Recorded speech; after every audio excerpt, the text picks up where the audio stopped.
Hello and welcome to the skating lesson. I'm Dave Leese, and I'm thrilled to welcome 2010 Grand Prix final champion Alissa Czisny. Straight from the ice show with my false eyelashes. You are in still. full showgirl drag. I know, I took off the lipstick. I can't stand it. How long does it take you to get into full glam for an ice show?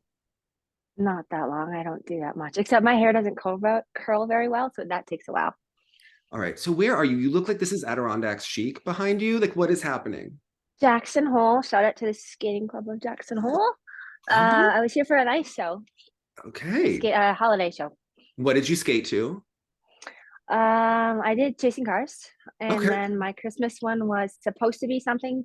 I got asked last minute for the show, so because somebody else couldn't do it. So then the other one they were using my music, which is Rocking Around the Christmas Tree. So I just did Skating, the Charlie Brown one. Oh, nice. Which is supposed to be a duet with Kurt. Wait, isn't the Charlie Brown one Christmas Time Is Here? Like that nice, really depressing song? Right? It's the one called Skating, actually. Oh, okay. I'm going to go listen to it now. Okay. I'm a Charlie Brown fan. All right. Like, fan. Okay. Yes. I love Snoopy. Snoopy's my favorite. I used to, for everyone here, this is not, we're going to be discussing everything at the Grand Prix final, but just to talk about like my origin story, I used to cut cartoons out of the newspaper and like make my own comic books because I was like a normal person. Yes. Okay. Like it goes way back. Okay. That's cool. There's lots of peculiarities to this backstory. But I'm thrilled to discuss the Grand Prix final with you. I have a couple questions. Did you make the junior Grand Prix final? I don't remember, and I didn't look at it. I did. It was before the junior and the senior were together. And my first year on the junior Grand Prix, none of us Americans got to go because it was the year of 9/11. And so they pulled us all out of the junior Grand Prix. So I didn't get to compete that season, but the following season, 2002, was the year that Mickey landed the quad at the junior Grand Prix final. Yes. Very nice. Were you there that year? Yes. Yeah. Okay. Well, listen, we have to lay your credentials out because now if you disagree with someone, people will leave venomous comments about you. I don't know if you're aware of this, but people think that you hate Shoma Uno somehow. And I don't remember what you said for people that hated him. I want to clarify it because I did notice that. And I just said that I don't connect with him. But yes. I think he's one of the best skaters in the world. And I like full stop, he's one of the best skaters in the world. But when you watch him skate, and I just don't personally connect with him, but that's not a problem of his skating. That's just me personally. Connect with him as a skater or connect with him emotionally or both? Connect with him emotionally. I mean, him skating down the ice he's brilliant. Yeah. And there's a reason that he's world champion. And I thought about it afterwards because I said I didn't have a specific reason why I couldn't connect with him. But when you watch him skate, someone pointed this out to me with a specific dance team and they said, this is in the past, they don't move their heads. And so I watched Shoma compared to the other skaters. And when he skates, this doesn't move. Yeah. And it's really interesting that just letting something like this happen makes you more connected to the skater. And this is me personally. I'm glad that other people love him because he is a brilliant skater. So nothing against his skating. We'll have to get Queen JoJo Starbuck to weigh in because she was talking to me about head rolls this week and that Billy Chappell and the Ice Capades taught her how to use her head. And she thinks it's very important for information. So if you haven't seen the video of my therapy session with JoJo Starbuck, she talks all about the head and the same thing that you're talking about with tools to connect with the audience. This was actually a critique of Johnny Weir back in the day, is that some people didn't feel like they connected with him emotionally. They connected with him aesthetically, but not emotionally. They felt that he was skating, but not necessarily for the audience, and that the audience was more appreciating him rather than connecting with him. And I think that that's a nuance that gets lost. That's interesting because I also think that, I mean, the lovely part about our sport is that everybody's different. So you don't have to, whoever I like or what style skating I like doesn't have to be what you like. And we can both enjoy the event and have our own favorite skaters. And I love, some people love, Shoma is amazing because he's perfect. Yeah. And that's pretty inspiring to watch. And I just want to be moved by who I watch. Yeah. And so maybe it's a little bit different. Shoma's an interesting case, and we'll discuss this when we get to him, but he's so perfect at almost everything that he does that when he hits a position that's not exactly as perfect as his other positions, I notice it. right? Like I notice his camel. I notice at the end of his Mhm. choreography sequence that his foot is a little bit turned in at the end of this one move every time, every year. And obviously the quad flip. But other than that, he's like magnificent with what Yeah, he's doing. And I think that yeah. that gets lost in the fact that we just layered those. Listen, other skaters have a list of like 20 things, right? Yeah. So we all have And he's Shoma doesn't. He's literally perfect when he skates. yeah. So I wanted to, I'm glad that you clarified. That's great. You know what? Stand up to these people that they're still going to say that you hate him for 5 years. I'll get comments on YouTube about you hating him for someone that watches this video and never sees anything like this. Just the reality. I get people arguing points that people made 9 years ago. So this is, yeah. Anyway, there's a little bit of news this week about the Summer Olympics, and I really wanted your take on this because the IOC is going to allow Russia to compete as neutrals, Russian athletes to compete as neutrals at the Olympics this summer, which nothing has really changed in their position that they have been proposing for months. They just have delayed it, right? And it's almost perfect timing because if you think about it, with what is happening in Israel and Palestine right now, nobody's talking about the Russian war. So they've taken this opportunity to allow Russia back in. It's for me, and I understand that Russia was not allowed to compete because of the war, but I felt like it was more because of the doping. Yes. And so I forget that it was their war, and now that we, are watching another unfortunate, terrible war happen that everyone has forgotten already that Russia and Ukraine are at war. But to me, it felt like it wasn't the war; it was the doping. And now, have they changed anything on that part that they're allowed to come back and compete, or are they going to continue doping and Yeah. cheating? I think we're on the same page. I've always felt that they were really banned for the doping and that this Olympic charter that was everyone was so sanctimonious about was an excuse, right? A more palatable excuse for a growing dissatisfaction and distaste for Russia in the Olympic movement, right? Among countries, and they were allowed to ban them for this. I do think that if they had banned Russia for doping, that would have opened a can of worms. And then you would have had to learn about what sports organizations are complicit in allowing high profile athletes to dope and what is the real policing of doping. And I think that that is really coming in. And they have to be neutral, Russian athletes. They cannot have supported the war, but there aren't clear guidelines, right? This is going to get in really murky territory.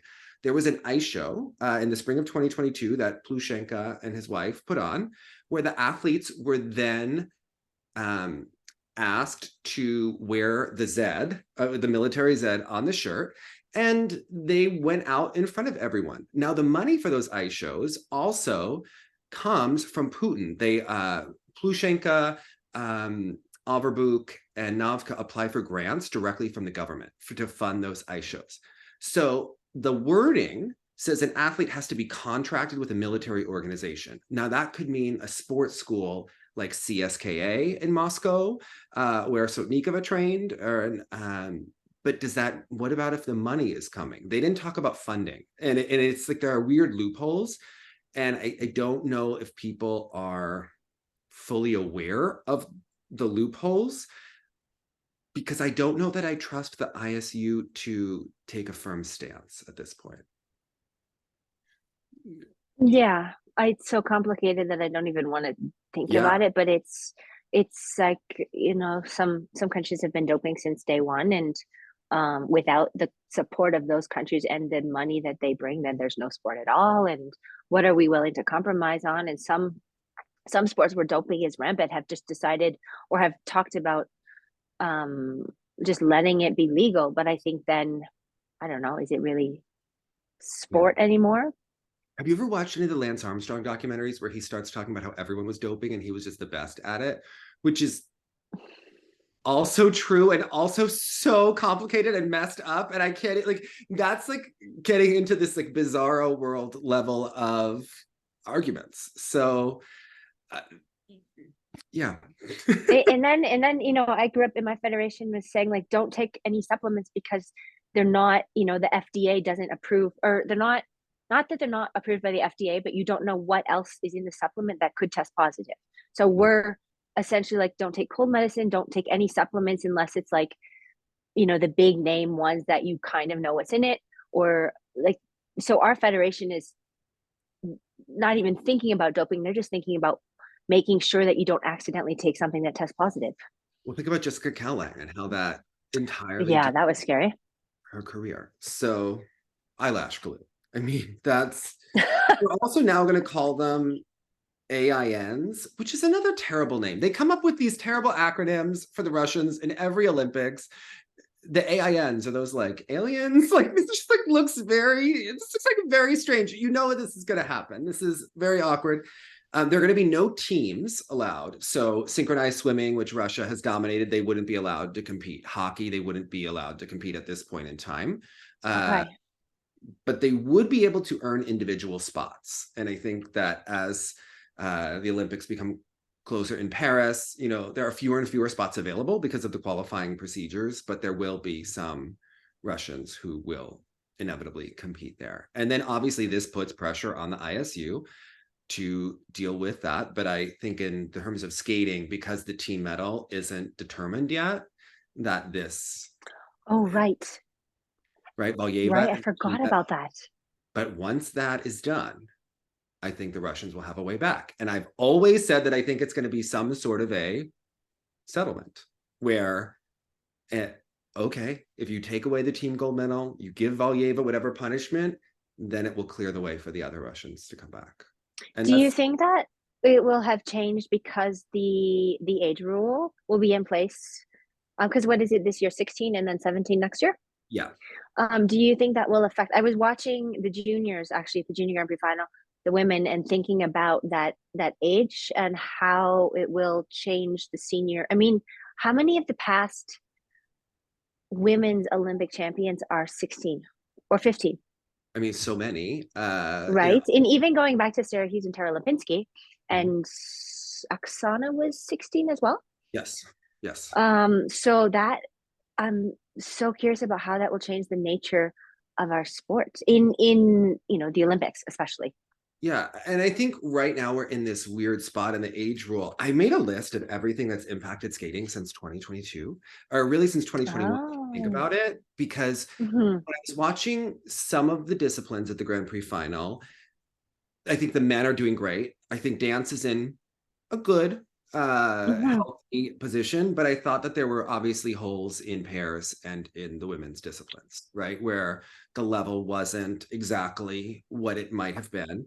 And I was looking at, there were retirements after 2022 of major stars, but that's normally what happens in a 4-year cycle. But because of the age rule, the athletes are not replacing them. Right. And that has, because this is new. And yeah, wow, that's interesting. So Gia Shin, I didn't think about it that way. Or Mia Mao Shimada. Shimada. Next year, because she's a little bit younger, right? They have so Gia would have been able to compete sooner in seniors because Kaori doesn't really have a formidable opponent at this point in time who's challenging her. I mean, Kaori is pretty spectacularly the best after watching that final. Yeah. There's also, how much do you think it impacts athletes if they're competing against athletes who within skating, everybody knows they're doping? Like everybody knows, right? And I've talked to different athletes that said, yeah, but it was a bigger deal to beat Russians because you knew that they were doping and that their judges were the best at cheating, right? So it's true, actually, because there's nothing you can do to control it except try to be better. And when you go out there and you do your best and you've competed clean, and then you're not involved in your own politics because you know nothing about it, and then you go out and you win, it's satisfying in a way that maybe they don't get satisfied. Yeah, but I don't know that they don't believe that everybody else isn't doing it, like Lance Armstrong. That's a good point, but I mean, if everyone else was doing it, then maybe I would have known something, but I kind of don't think we're all doing it. Well, I think you can tell by the lack of quads, but from the other. This is true.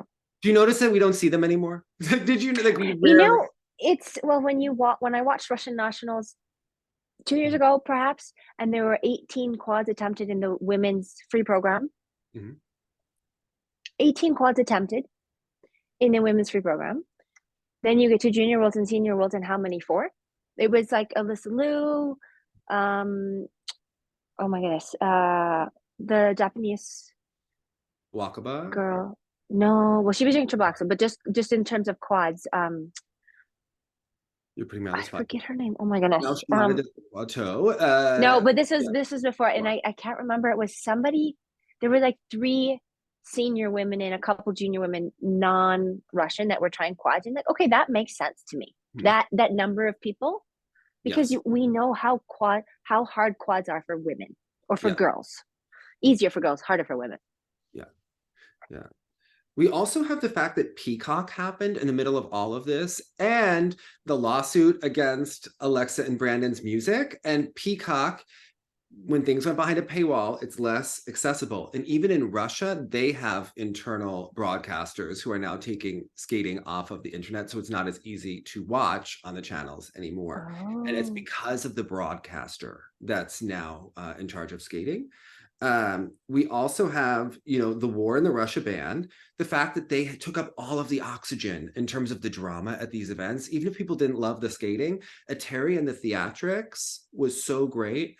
But after Trusova's meltdown at the Olympics and Valyeva's doping, we can't go back to, it's not campy anymore, where we used to have the pyramid on this show where we talked about who was in favor with Eteri, but it's not funny anymore, right? It's dark. And they kind of ruined their own party, if they realize it or not, that for the rest of the world, that was dark. I would say that the lack of personalities, right? The fact that Yuzuru Hanyu left and his fans were angry with the ISU, and some of them left skating. That also happened when Kim Yuna retired from skating. Her fans did leave as well, and they were also upset at the Russians. So this is different. Also, you have COVID and just the financial impact of that in terms of developing athletes, and then of what is happening in terms of preparing the next generation and the depth. So it's lots of things going on. I think it's been a tough time of skating. And then you have the average viewer who was accustomed to seeing those quads, who now thinks that what they're seeing is less impressive, but those quads were produced by Moldonium and xenon gas and so on and so forth, right? I don't know, because there's also so much to watch as a viewer that in skating, why would you pay for skating unless you're an avid fan of skating? Who's gonna pay? It's the fact that the Junior Grand Prix series is on the ISU YouTube channel accessible. They get people from every country in the world watching, who are we've never seen this cool sport before.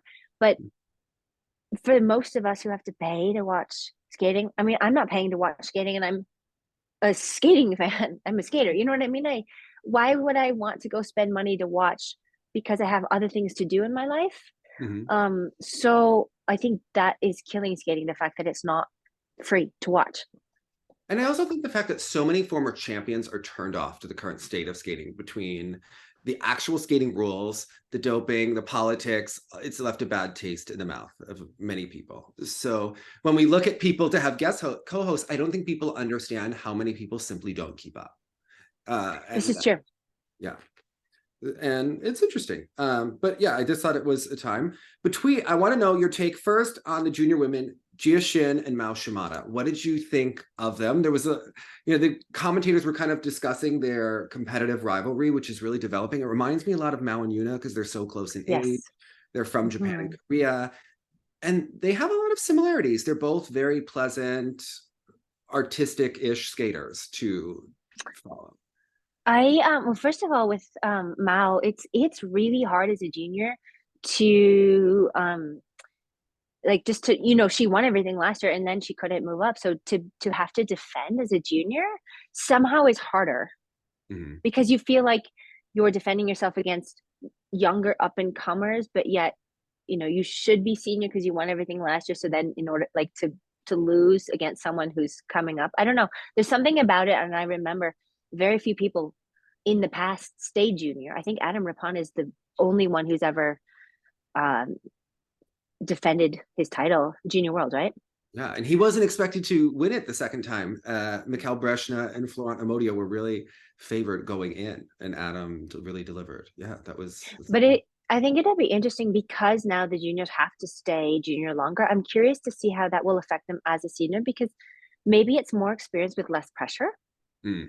And because as you hit puberty and as you get older, you know, going to the senior ranks and winning everything your first year and then going through all of that is harder. But to have to wait to the senior ranks, you sort of, I guess, become a little bit more mature, but also defended yourself against the younger skaters who are probably doing as hard of jumps as you, although not with Mal, because she's got the quad, which is quite fantastic. That Yes. quad toe. I want to ask you, when Wow. did the pressure change for you in terms of being a junior and then being a senior? I didn't have much chance on the junior Grand Prix. I said the first year we didn't get to do it. The second year I went to the final. The next year I did terrible. My first one, didn't get a second one. And then I did senior after that. I didn't do junior worlds until I was competing senior for several years. I was alternate, because they kept sending seniors. And then when I was senior, then they sent juniors. And then You went in 2005. 2005 was good.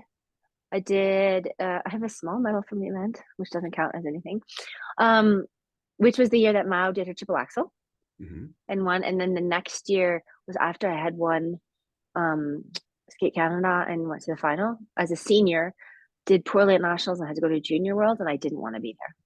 Okay. And once again, got a small medal in the short and didn't do it long. Okay. But so, yeah, but you were in the thick of it with Mao and Yuna at that time. I do. Yeah. I remember the rivalry because we were in the locker room and they were in separate practice groups. We were in the locker room in Slovenia, so it would have been 2006.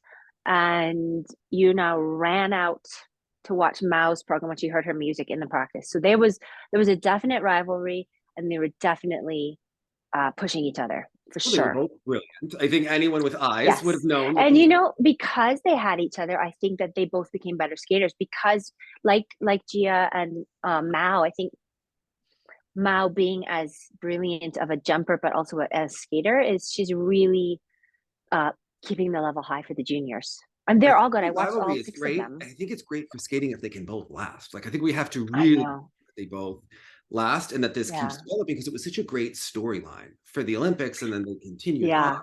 But all of these girls all of these women, the junior event, were good. I was watching them, like, do you know, as a coach, how hard it is, because they're 13, 14, 15, how hard it is to get all of those jumps. I mean, they were doing a couple triple axel and quad attempts as well as every triple to be able to get them to be good skaters, to have good programs, to be able to land all of those jumps. I mean, it's not easy to get to where they are, and it takes so much hard work.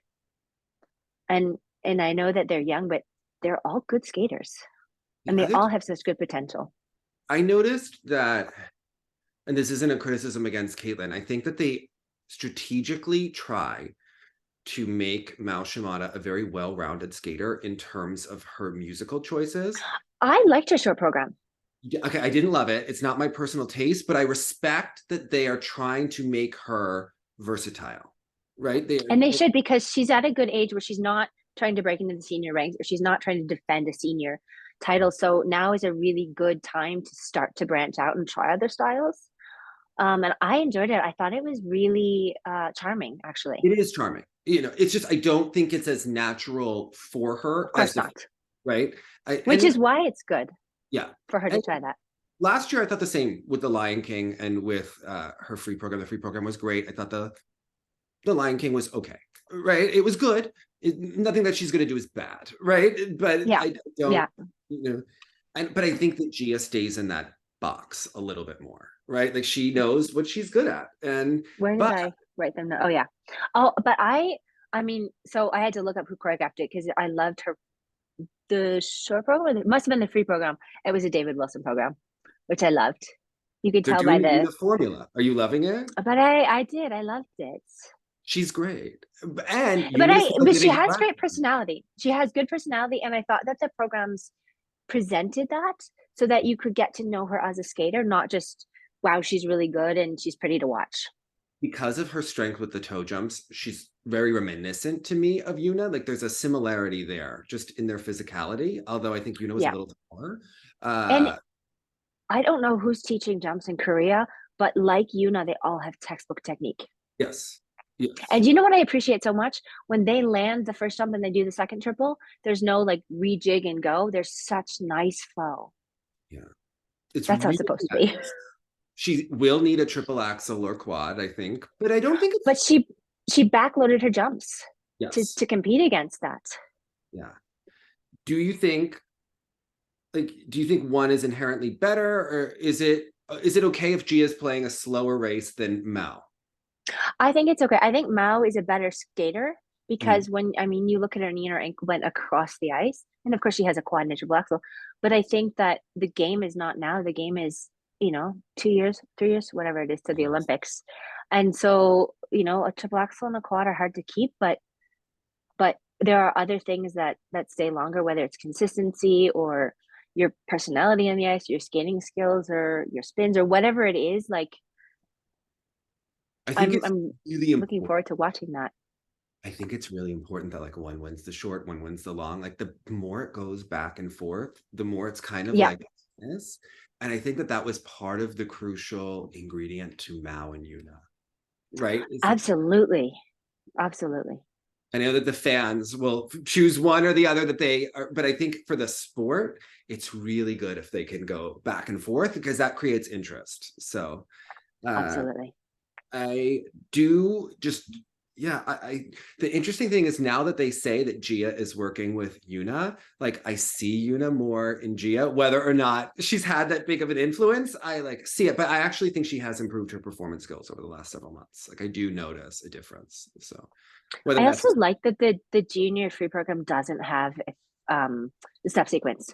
Because like step sequences, I almost unanimously hate watching them, but there are occasional ones which you're like, this is actually fantastic, but most of it's like you can see them checking the boxes. So I love that they have to do the choreographed step sequence instead for the free program instead of the step sequence. It's just like it gives them that time, especially because the junior free program is half a minute shorter than the senior, but the same elements now minus the step sequence. So there's a little more time to get a program in. Yeah, it's nice. It's freedom. It has less clutter. I agree. I liked that. I think they both obviously have bright futures. So and before we move on, the last triplets that Mao did, the toe point on the end, it was literally perfect. Like her last triplets, the landing she held and her toe point was. I feel very conflicted because obviously we've read about the coaching methods of Mia Hamada, but at the same time, I really respect that it's like if a Terry cared about skating skills and like holding long edges. Yes. So I know, and that's it. I agree. But whatever she's doing to make these skaters good skaters, I mean, the skating skills of her entire camp are beyond everyone else. You've got to ask Satsuko what she thinks of these girls. I mean, I'm sure she has all of the informed opinions. That's funny. I didn't ask her about any current skaters. We got to skate with her the other day. She was in town for tour. How's she doing? She's good. She's fantastic. Okay. She's so much fun to tour with. Is she as much of an angel as Yuka Sato? Like, are they in the same realm? They just like both. Absolutely, both of them. Okay. All right. Now, how about Zagreb and the fact that there was no stream this year for one of skating's most premier senior Bs? If a tree falls in the forest and no one was there, did it happen? I mean, Amber Glenn landed the triple axel and then struggled with the second half of her program again. Oh no. But another triple axel out there is good. Yes. I worry for her. And I think that people need to be really cognizant of this, especially as we become more educated about mental health. The fact that she has struggles with the second half of her program. And I think with Kevin, these seem to perhaps be self-belief issues that they are.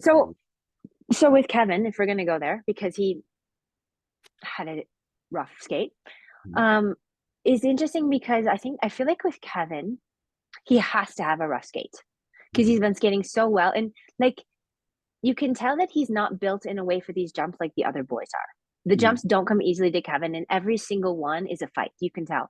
So it's almost like when he goes through a program and does his elements, it's twice as hard for him as everyone else. Mm. And so when he does it, that's why we root so hard for him, because it doesn't look easy, but yet it's like something to celebrate every time he lands a jump. But I feel like because it is inconsistency, that having had a great skate at his first Grand Prix, a great skate at his second Grand Prix, I feel like it's okay to not skate well here where it doesn't really matter. And then instead of, like getting great skate, and then he starts to get in his head, and then Europeans or worlds goes like this, is maybe this happened now. As long as he can just wipe the slate clean, learn whatever it is he needs to, and go back, he'll be in fighting form, I think, for Europeans and worlds. So I think this is okay for Kevin. Yeah. But I really believe that one of the things that will change athletics in the future is athletes focusing on mental training. And I don't just mean visualization. I'm talking about like neurofeedback, EMDR, even some of the electromagnetic stimulation that the Russians are doing that's like legal. So in Russia, when they're in Novogorsk, they put electrodes on their head after practice. Now, this is a trauma treatment. So they're essentially admitting that that training is traumatic, right? At that level, to do that many programs with people screaming at Yeah. you, right? And then they put the electrodes on so that they can mentally Wow. and emotionally handle it the next day. Hmm. But what would that do for a certain number of key athletes? And I'm looking at Deanna Stellato, Kevin Aymoz, and Amber Glenn. And that is not to like stigmatize them, but I think in terms of especially Amber, I think that the fact that everybody wants her to win, but the comments that you see when she doesn't do well, and I think we've all, whenever we get invested in athletes and they don't deliver, I think back to Vanessa Atler, Sasha Cohen, right? That even though fans want them to do well, I think that we have to like really acknowledge that when they don't do well, and then the world is also equally disappointed, not just for them, but it seems at them, that's a trauma. It's true, right? And I was one of those skaters, that's for sure. But like I'm the Um, kind of a perfectionist who can make small mistakes from time to time, which would frustrate the heck out of people that have coached me. yeah. And I think back and you think, okay, it's an issue. You know it's an issue. But then when people are disappointed at you instead of for you, It's and true I found because myself, expressing that same frustration, which is a projection of how we feel about ourselves that we're putting on the athlete, right? Like like if I'm frustrated that yeah. you don't skate well, that's about me, what I feel about myself in my own life that I'm projecting onto you. Whether because I'm frustrated And about, as an yeah, athlete though, it feels all personal. yes, But I think, and I fully believe this now, not competing, is that everyone has their own battles to face. And for some people, consistency it's easy. It might be the way your body's built, it might be the way your brain is, it might be that you have the right training environment or the right person teaching you. But maybe the artistry doesn't come so much, and maybe connecting with the people. So I think that we as viewers see that, well, why can this person land the jumps every single time and this person can't? They must not be as good. But maybe this person struggles with something else that's not as important in skating. But I mean, it's so hard because for some people jumping is harder, like for Kevin Amos. so When I you was watch him compared to Ilia, like it's a walk in the park for Ilia, even though it obviously takes a lot of work. Yeah, so I remember I talked to Val Condos, the gymnastics coach, once about Aisha Gerber, who is this beautiful gymnast from Canada, and she competed, and she would compete on bars this season. I think it was 2007 or 2009, whatever year it was. Anyway, she went all the way through perfect bar routine, and she fell on the dismount that she could obviously do. And that coach said typically that when an athlete will be perfect until the last element and they fall, it's a subconscious self-belief moment, right? That they Like panic. self-sabotage almost. Yes, because you almost like believe that you don't deserve it. So your body changes in the last minute and you freak out that you're doing so well. And remember, Sasha Cohen used to fall on the last jump sometimes, right?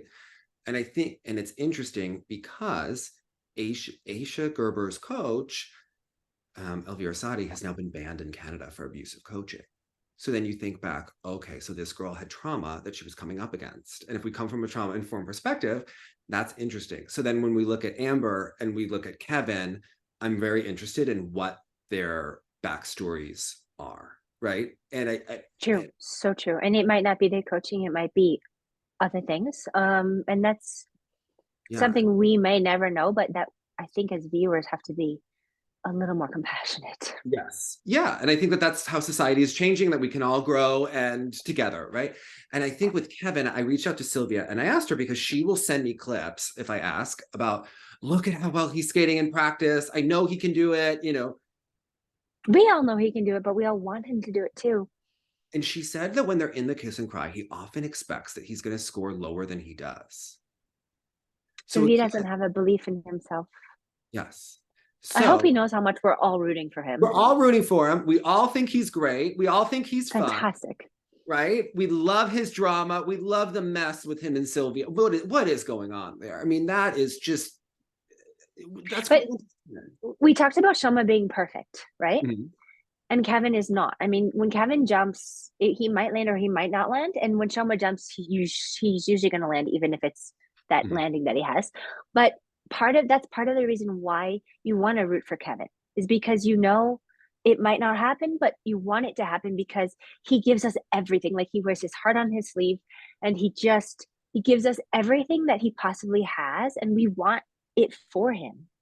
We want it for him. We want it for us. We just want him to be there, and we want to tune in to watch him.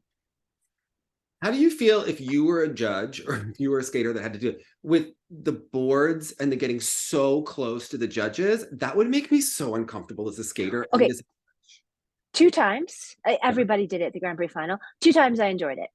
Mm-hmm. Once was Kevin, who had a terrible skate and then gave it everything he had in the step sequence or choreograph sequence or whatever was at the end, and like gave the judges that stare, and I was all for it. I felt like that one was a good one. And then when Luna ended and the referee was smiling at her, yes. Like, I really thought, and I know we talked about Luna not believing in her choreography before, but I thought it was much better. We'll get back to that when we talk about her. But the end, she was so into it that she got the referee to smile. Yes. But you were a shyer person on the ice. Yeah. Person. Would you have been like all up in the judges? I would be mortified. Okay. No, I would have been like, don't look at me. I don't want to do this either. But do you remember when Kurt did his when Kurt did his clown number for the competition, for the whatever one time I posted it to go viral on, and it was where he ends up falling into the judges. They loved it. I mean, I know that you can't do that at this competition, but they loved it because they fell in love with him during the program. Yes. And so it allowed him to end in the judges without being like, why are you over here? Yes. He could have easily ended up in the audience and it would have had the same effect. But I find that most of the time when someone comes near the judges, it's only because now they're allowed to. So they come over there, but it has nothing to do with the program. Yes. Maybe also the Rocky program, the free dance. It makes a little bit of sense, but most of the time it's like, just please no. The fundamental problem with skating in a points-driven world is that when one person does something, everybody does it. And it's the same thing in gymnastics. It's so interesting how Carlo Fassi said if you got rid of the figures, skating would become gymnastics. Because in gymnastics, once someone figures out a combination that can get them points for less in the code of points, everybody does it. It was the junior women, because I watched the whole event, every single one had the same, because they changed the spin rules this past season, where you could do the difficult, you have to do one of 5 of these specific features in each spin, otherwise you don't get a level 4. And one of them was the change from the sit to the camel, or difficult change of position, which is essentially sit to camel. And so the junior women, with the exception of, I believe, Jia Shin, had the same exact, almost the same exact spins, which I was sort of tired of seeing by the end of it. I can't remember. I wrote down. Every skater in 2014, when we learned the IJS, when we made videos about it, every skater did the side to back feature. They then did the hair Jia Shin, because she did the back Bielman at the end of her program instead of whatever spin that all of the other girls did. So it used to be for the layback in 2014, it was the side to back feature. And the illusion first. Well, that's now. This is back in the day, right? Before then, yeah. It used to be side to back, hair cutter, and then Bielman for 8. Or hair cutter for 8, and then Bielman. This is just a pet peeve of mine, but this last entire generation, that when the side layback thing became a feature, you could do side layback hair cutter, which was the side to back feature, and the hair cutter all at once and the Biellmann. So people didn't do a regular layback. So this generation of skaters, which is the past 10 years or whatever, half of them cannot do a regular layback. We saw it in the senior women. The layback where your butt is sticking out behind you instead of pushed forward. Yes. Like that weird, awful layback that is going to hurt your lower back sooner rather than later. People can't do laybacks anymore because it wasn't required. And a side layback and a hair cutter isn't the same base of a layback. Okay. So as someone who is great at the layback, would it be harder to do this current fakakta, I'm sorry, I'm reading Barbara Streisand's book. We're going to go Yiddish. All right. Barbara has a lot of opinions on everything. But would it be harder for Alissa Czisny to hold a classic layback for 18 revs or to do side to, I'm imagining you could do a layback for 18 revs. You could do it. Well, here's the thing is I think that the side layback and the hair cutter hurt my back. If I would have just done layback and Biellmann, I think my back would have been healthy a lot longer, but it was all of the force going both of those ways, as opposed to just a regular layback, because you can control how much pressure is on your back in a regular layback. That's true. Assuming that you do it correctly. Because I think what people don't realize is that when you are spinning and you are changing positions, that's creating torque on the body. And if you mess it up you pull from the wrong muscle or try to force something, that's interesting. And in competition, when you're nervous, how often do you try to force something, right? Like that's all the time, right? Yeah, right. So that's interesting that happens. Yeah. I just wonder about that and I would personally rather see an Angela Nikodinov layback than these things, because oftentimes love Mao Shimada, but her basic layback that she starts with is unesthetic. It's just not. There were several of them. I know. I don't know why. I don't think anything changed, but a lot more did a regular layback, and it was not good. Mm-hmm. Like I don't need to point out names. It doesn't matter. But there were several in both the senior and the junior women's events that the regular layback was. It's going to give them injured. She starts with a layback that's not cute, right? But her Biellmann is gorgeous. So I wish the rules allowed for her to just hold that Biellmann for 15 revs to get a level, right? Because we can all objectively say that's impressive, right? That's difficult.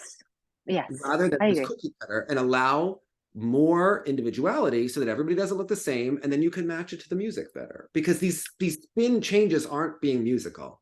And that's I agree. I remember the last year that I competed, they had the hold for 8 feature. We were allowed to do how many ever times we wanted, and we somehow realized that halfway through the season, and we changed my combo spin where I used that feature twice, which makes for a combo spin. If you're able to hold something for 8, you've obviously got a decent and a fast spin, and it makes it much more aesthetically pleasing as a spin. But it's so hard with these features because you want to get all the points as a skater, but it's ugly. And when you end your program with, I can't remember who ended with it was one of the men in the short program, like it was a sit change at the end of the program that just killed it.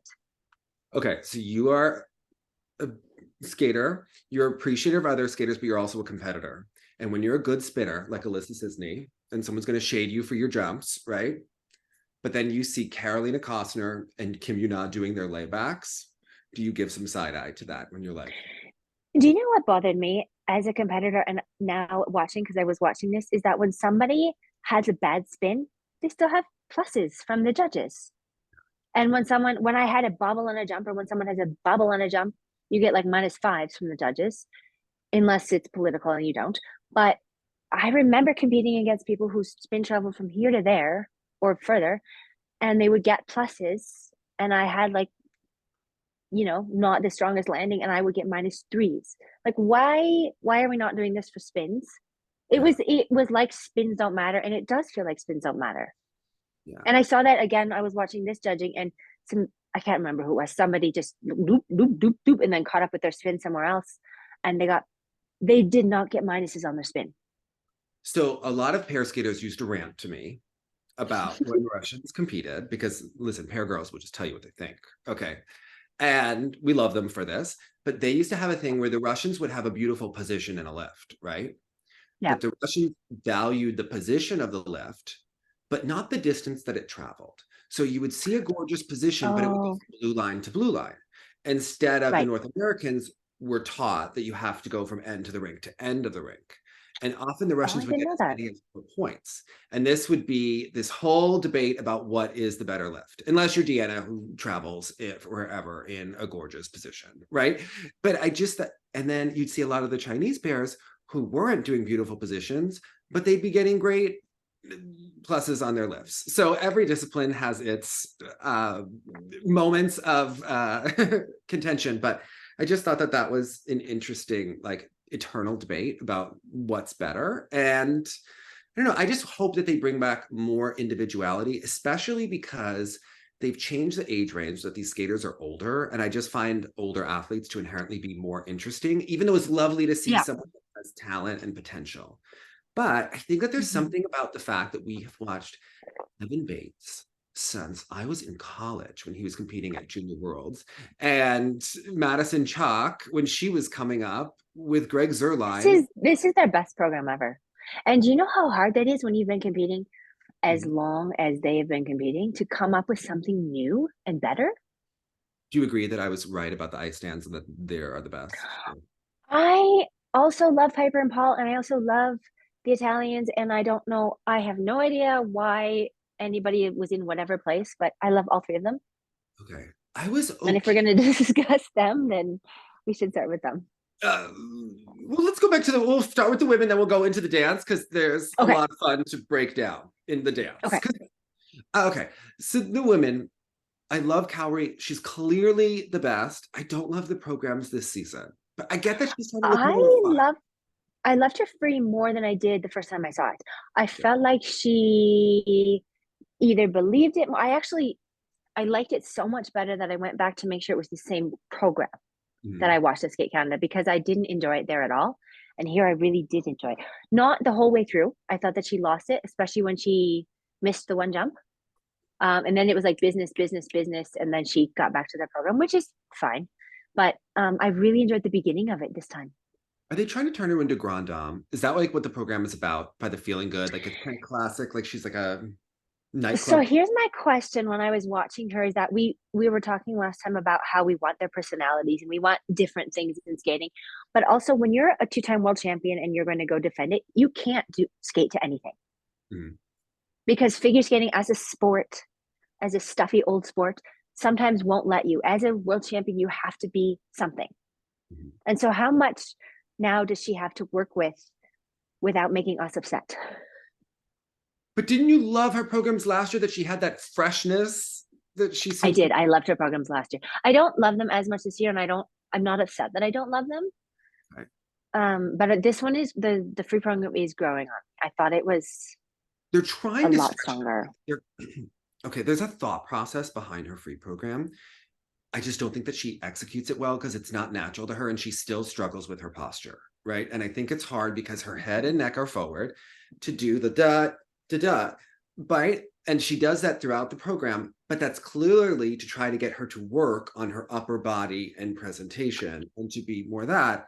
So on one hand, it's like she has to do it to grow to get there. It's Hmm. just messy in the process. And it But will, this year is okay because it's not an Olympic year. The Russians aren't coming back at Worlds. She will likely defend her title because she is the best in the world.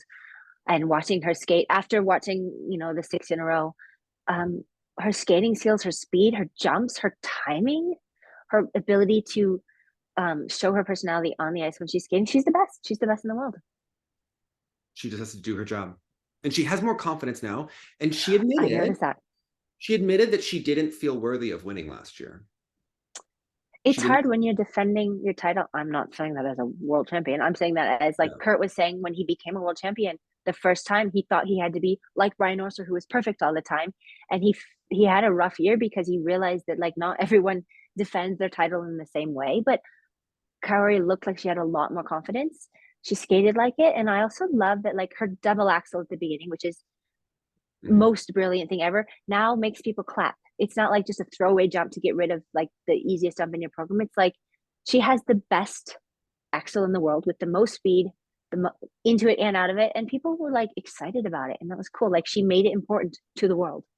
Do you notice that when it's not quite as good, you notice now? Like if it's like a +3 instead of a +5, I think like the short program, I was like, oh, not her best. You know, Her short program, she was off. She was off in her short, but she was on her feet. And that is what the confidence that she has gained. Or also that's why she's world champion. because She last year knows how to she do that. was struggling. Last year it was a nail biter with her Siao and her loop, and then her triple, honestly. And it took her a long time to really get in gear and get in shape throughout the season.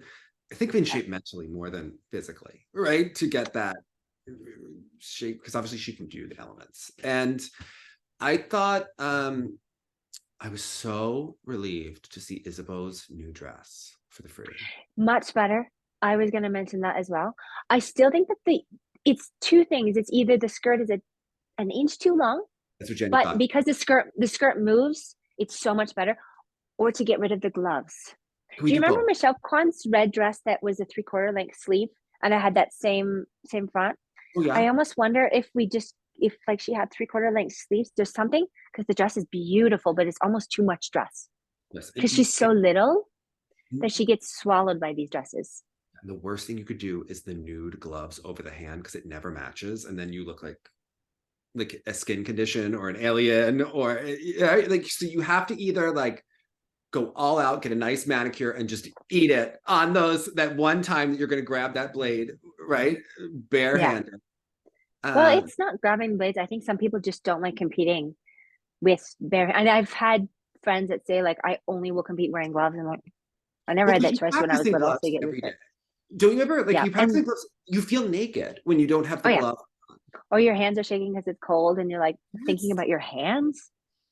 But when you're really competing, you're so nervous about so many things that you forget that your hands are bare, right? Like you have bigger things to worry about after a while. That's true. It does feel naked at first when you start to skate. It's true. That's why you have to practice doing your programs without your gloves. Yeah. If you're a skater watching this.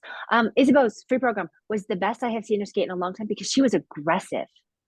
And usually she skates so flowy and so light that it's like almost the jump stop. And this time she was the most aggressive I've ever seen her because she was fighting, and it was great to see. Like the energy was different. The dress was different. The energy was different. She was trying to get over yesterday or the whatever other day, the short program. And I liked it so much better. So she's in that same ball like you were in, where all the US ladies are at a similar level, right? Like when you were competing, it was like whichever one of you was going to show up at that day through like 2012, 2013, right? Gracie kind of and Ashley, that kind of started to get into a different conversation, right? But for a long time, it was like, is it going to be Alissa, Mirai, Rachel, Ashley? Like which one is going to deliver? Do you think that she has made the other skaters nervous with making the final and then delivering the free, or do you see the short as vulnerable? No, absolutely. I think that the short was maybe her worrying about those other things, either whether fitting in, who knows? There was something that was off, and you feel bad when that happens to anybody. But she turned it around completely instead of getting stuck in whatever was happening. And she made her case for being the best in the US. Were you ever relaxed at Christmas knowing that you had to compete at US Nationals after? No. It ruins the holidays, right? It ruins the holidays. I mean, because also then you can't go see your family because you're going to get sick because there's always someone sick. Or you just can't lose that much training time. So, yeah. Is it a complete head game between now and US Nationals? Yes and no. I think that hopefully this gives her confidence, but also I would like to see her skate that aggressively because she's such a light skater and so very artistic in a way that we don't usually get that aggression from her. Usually she's solid on her feet, but it's just like, and there was something different about this free program that I hope that we see again from her. In 2011, you looked so, ethereal. You're skating to George Winston, which all the nerds love. Was there an aggression to you? Because I never think of you as an aggressive person, but I remember we were all invested in your journey that year. I remember my friend Matt Gannett texting me on my flip phone, right? And Alissa Czisny goes into the triple loop and everybody is like, but you pulled it out. Like there was an aggressive girl behind that smile.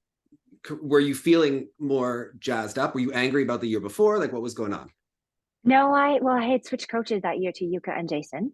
Right. And they taught me how to compete. So it was literally the first time in my life that season going into competition having confidence in myself. Like I don't even know how to explain it because I had obviously been successful before then, but it was a shot in the dark most of the time. And that particular season before I got injured the next year was so exciting to me because I, for the first time in my life, wanted to compete and enjoyed it because I knew how to compete. And before that, it was like, I really hope it's a good day. So, okay, there was a rumor about you. I just want to ask you to set the record straight, and we can edit this out if you're like offended, because I don't. We've talked about this offline, but there were people that were spreading a lot of rumors about you when you were competing. A lot of rumors About you and a coach, which we have discussed was not true. Did you know about it? I mean, there were judges that were suggesting such things. I didn't know about it at first, and it's unfortunate because both of my coaches were the most professional people I've ever met, and they were fantastic coaches, and nothing ever happened. That was like the fact that there were those rumors, and I'm not a person to do that. They are so professional. Other things were happening with other people in other disciplines at the same time, and there were not rumors about that. I had judges starting those rumors. No one came up to me until a couple of friends were like, someone told us this and we supported you, and said like nothing is happening. It was really hurtful to me that I heard these rumors and that people started them, believed them, thought about them, because I would never think about doing something like that. But I also think it my was visible as a coaches viewer that you would had a never do that. closeness with them, right? But is that because they got you to believe in yourself? So then there was like That's a level, it. right? They believed in me when I didn't believe in me, and they knew that I was also just vulnerable to not believing in myself when I was competing, and I felt like they were so much on my side. And it's unfortunate that people, for whatever reason, started those rumors. Yeah. So to set the record straight, You could tell that there nothing was a happened. closeness, right? Between like you, but I think about it, did they maybe move out from home? Yes. Right. And I think people forget that you had such a disastrous nationals the year before in 2010. And then it was okay. Yeah. And I didn't have confidence in myself competing. So being at a competition and having someone like be fully there behind you, supporting you is so nice. But You like I don't know. competing? No, I hate it. I do like competing, but I don't like, this is going to sound terrible. I don't like being in front of people. I'm similar, actually. Do you know what I mean? Like, I really love competition. Then I'm out in front of people and I'm like embarrassed that I think I'm good enough to be there. It's a love-hate thing with competition. I love the pressure of getting ready, and I hate the pressure of getting ready. And I love the Yes. motivation, and then I hate is it going to be ready? Am I going to get this in time? Because you feel the most alive almost, right? When you're Yes. getting ready for something and like everything is working towards this goal. Yes. But at the same time, you hate yourself the most because it's like, Any I mistake. don't have to put myself through this pressure, and I am. Yeah. Yeah. I didn't compete last year because of personal reasons, and I missed the impetus to get up every day more than I missed the actual act of competing. But of course, I missed actually doing it, right? But I missed that when I first decided Having not a to. purpose. Yes, when I first decided not to compete, I got really devastated because I didn't have that purpose. It was nothing about the end result. It was about, well, what's going to motivate me to get better every day? And then I kind of had to like figure out how to set tangible goals that I could. Yeah. And what you're expressing in what you experience is what every competitive athlete, when they retire, whether you've won the Olympics or whether you've never made it out of regionals, when you retire from skating and you have to find something else in your life that you find the same passion for, that's hard. So that's why like I started to study those spin videos. That's when I was asking you for advice. Then I started learning figure, like these were like different goals. Like I was like, well, I'm not motivated to get up right now. Like I'm depressed. So I asked you for help on this. And then I asked Renee to give me an exercise, or you could give me an exercise. And I thought like, that's something that I can work towards. That's interesting because Yes. my coaches is great, but like Alexa and I are both very like structured where like we'll do the same thing every day in the same order, right? So you gotta add in those things. But then it was the most I had ever improved because we just found like a different inspiration to just work on the skating and Mhm. not, I was sick of not feeling like I was a good spinner. And I was like, I'm going to use this time to work on that. So here's speaking of that, and going back to competitive skating, because of the way the new system is, only certain things are rewarded. Yes. So skaters who are growing up in an environment that is competitive, as opposed to like, everyone from this club goes off and does Disney on Ice or whatever, you're motivated only to learn certain things. You're Mhm. not motivated, especially in a day and age of immediate gratification, you're not motivated to take the time to learn basics so that other things come easily lead to you later.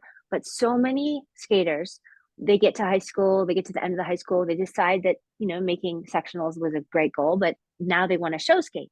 But now they have no skills besides a double lutz and a layback that they can use in shows. Whereas if like, because doing a great spread eagle or doing, you know, 15 butterflies in a row or whatever, like we find exciting for shows, they've never worked on because it wasn't important. And so I find that the new judging system, which is not new anymore, I don't know why we're calling it that, that's one of the unfortunate things about it. And that's why I love Kevin Amos so much, is that he fills his program with things that I've never seen before Yes. in a competitive atmosphere where he's not getting extra credit for it. No, but he is like, I'm sorry, but to watch Adam Siohimfa and then to Mm-hmm. watch Kevin, it's night Mm-hmm. and day in terms of the skating skills, the components, the interest in the But judges. Adam's good too. He is good, but these are levels, right? Like you're good, Yes. but like how many people would be in between them, right? If you had to rank the skating ability and what they're creating. Yeah. I think that Kevin's art is better. Yeah. I mean, I think Kevin's art is above most of the people in the world, but his uniqueness is the top. Like Yes. no one, and then people are doing what he's coming up with, but he continues to, like, to do that drag thing in his bolero. Like that's a transition that's not easy to jump after. But like when I skated with Jeremy Abbott, who was not willing to give up the art of his program just to have an easier transition into his jump. Kevin is not willing to give up these things that are important to him just to be able to land an easier jump. And I respect that. But if you think about it, Jeremy is still working as a choreographer and he's still Yes. working as a show skater, right? Yes. He's highlighted at the Dick Button Festival. Where's Evan Lysacek? Right? He won doing the points. No one Mm-hmm. remembers his actual skating, right? We remember him as a Yeah. competitor. I Or the remember him, snake on his costume. yeah, like he had a great mind for competition and he had a power to make you believe in it. But if you go back and watch his actual skating, not pretty. But he was consistent and powerful and he made us believe it over time. But the actual lines of that skater, less than stellar. But he was, Mm-hmm. and I think you go back and you watch Jeremy and you're like, that's pretty great. Yeah. And he had the edge quality and the power. And I'll still look back and be like, Jeremy's Life is Beautiful should have been at Worlds in 2011. What were those other boys doing that was a mess? Okay. Like I'm just still upset about it. All right. But I don't care. Right. It was Yeah. just the other ones. Yeah.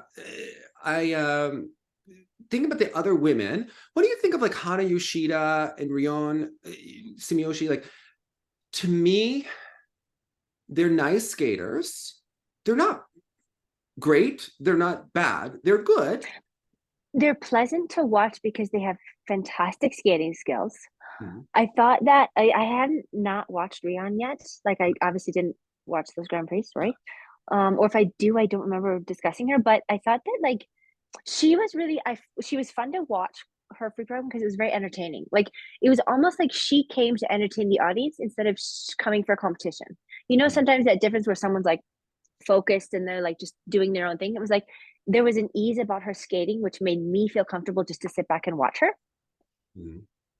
um in the unfortunate path in the short, but like I didn't expect that, and I just like she's super fast. I would love to have seen this in person just to compare the speed of her skating to Isabeau's, for example. Do you think there's room for Mai Mihara at Japanese nationals if she can be healthy and prepared in that amount of time? Oh, that's a good question. I don't know. I would hate to be competing at that event. There's so many good skaters. Yeah, it's true. And Hana Yoshida, she also, like, I just haven't watched her this season. um her triple axel in the free program, like, have we seen another woman skater with that much speed going No. into it? She just Like, scares that was out of her circle, but it's so fast in the air. it's so fast. I mean, it's also so fast the speed going in. Okay, I didn't like her free program, but I can appreciate her free program. I think that there's a story there that I didn't understand. So some of the positions that she hit were not aesthetically pleasing, but I think that there was a reason for them that maybe I just don't know. And so I don't want to judge on that, but I like her skating a lot. I do notice that she has stiff shoulders, which is something that I work on it myself. So I notice it when she's doing that at times.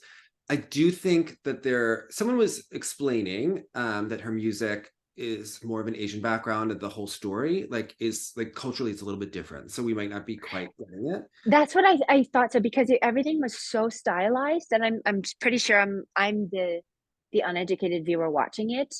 So I appreciated it as is whatever that I didn't understand or didn't look up myself.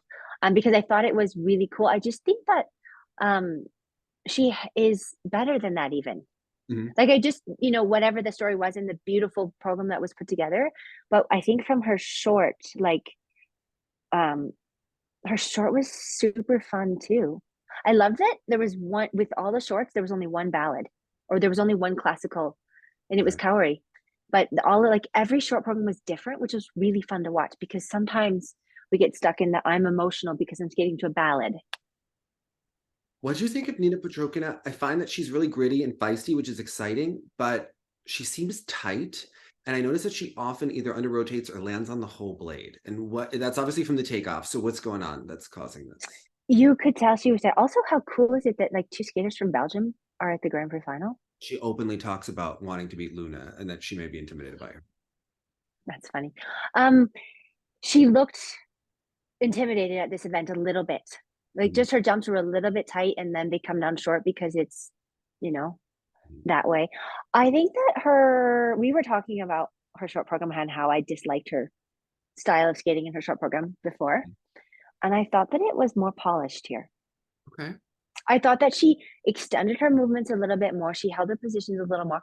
More could be done because they're still they look a little bit like throwaway movements, but so much better than before, where it was not important at all. So I saw a huge improvement in her short program, in just the skating quality.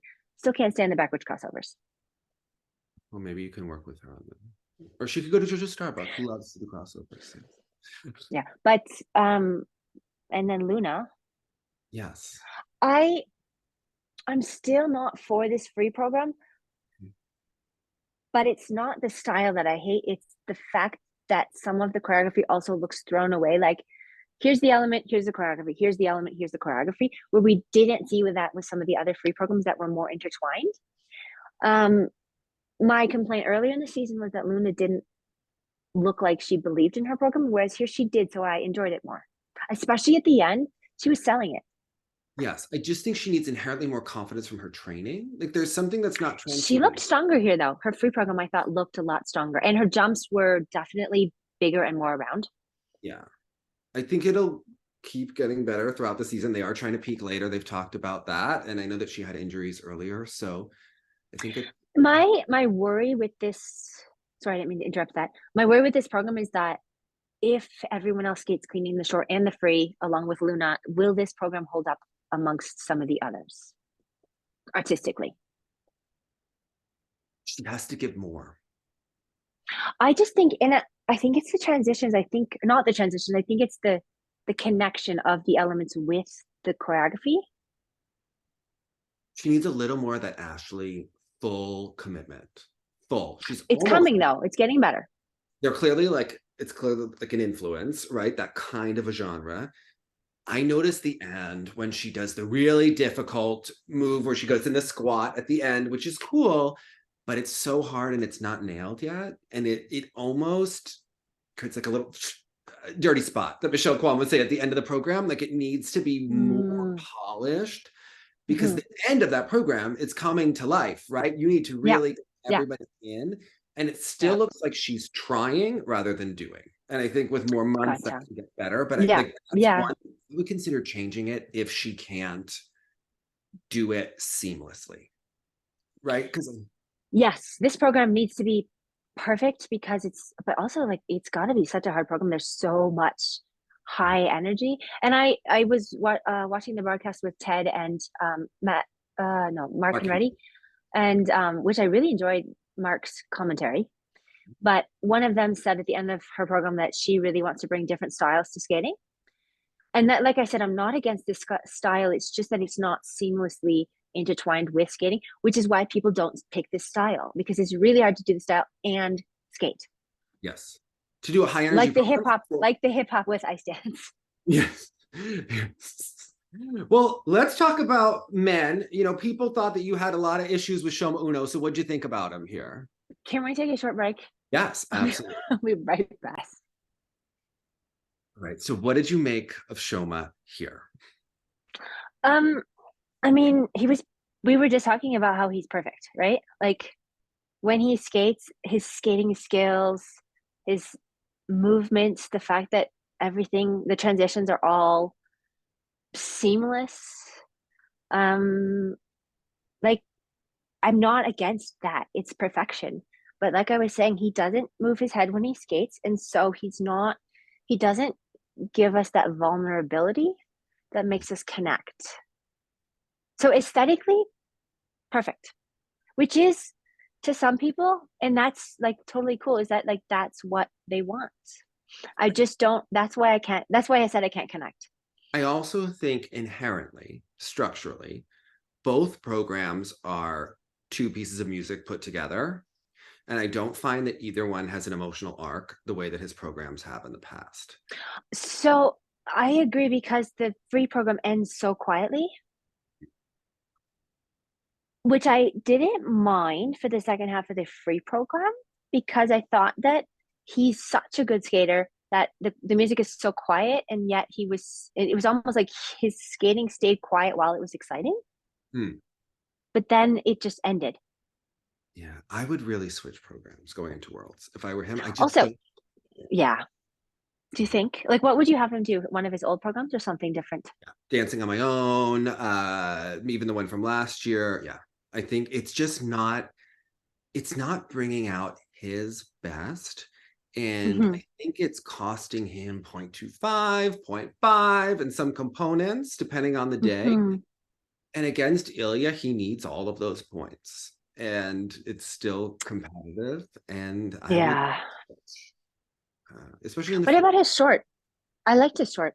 I don't think the music mashup is bringing out his best. I think it's good, but I don't think it's as good as he can be or has been in the past. I just think he's like muted a little bit. Yeah, it's interesting that both are a little bit like they start out with more energetic music and then they end with really quiet music. And I didn't mind it in the short. And he had the two beautiful spins at the end, which if you're going to end with a spin, like make them good like that, please, because those were perfection.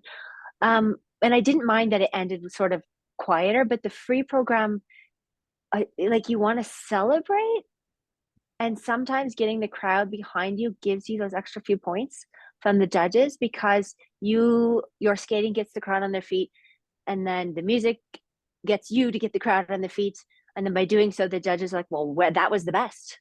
And it doesn't happen with this program, which is an artistic choice, but I'm not sure that it is what will get him to the top if the results end up like they did here. I would also think about removing the quad flip, and not just for the points on the jump itself, but for the overall aesthetic of the program, from the swizzle in to the messy technique.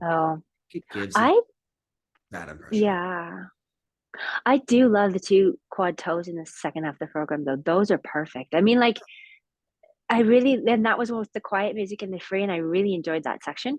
But the flip is, I don't know, maybe he feels a bit of ownership of the flip because he was the first to land the quad flip in competition. So maybe that's why he hangs on to it, but he literally hangs on to it every single time. And it's such a debated and scrutinized jump, and the judges are attacking his rotations. I would. Oh, but if he doesn't do it, how many can he gain the points anywhere else? Is it worth losing it? He did like a beautiful quad loop.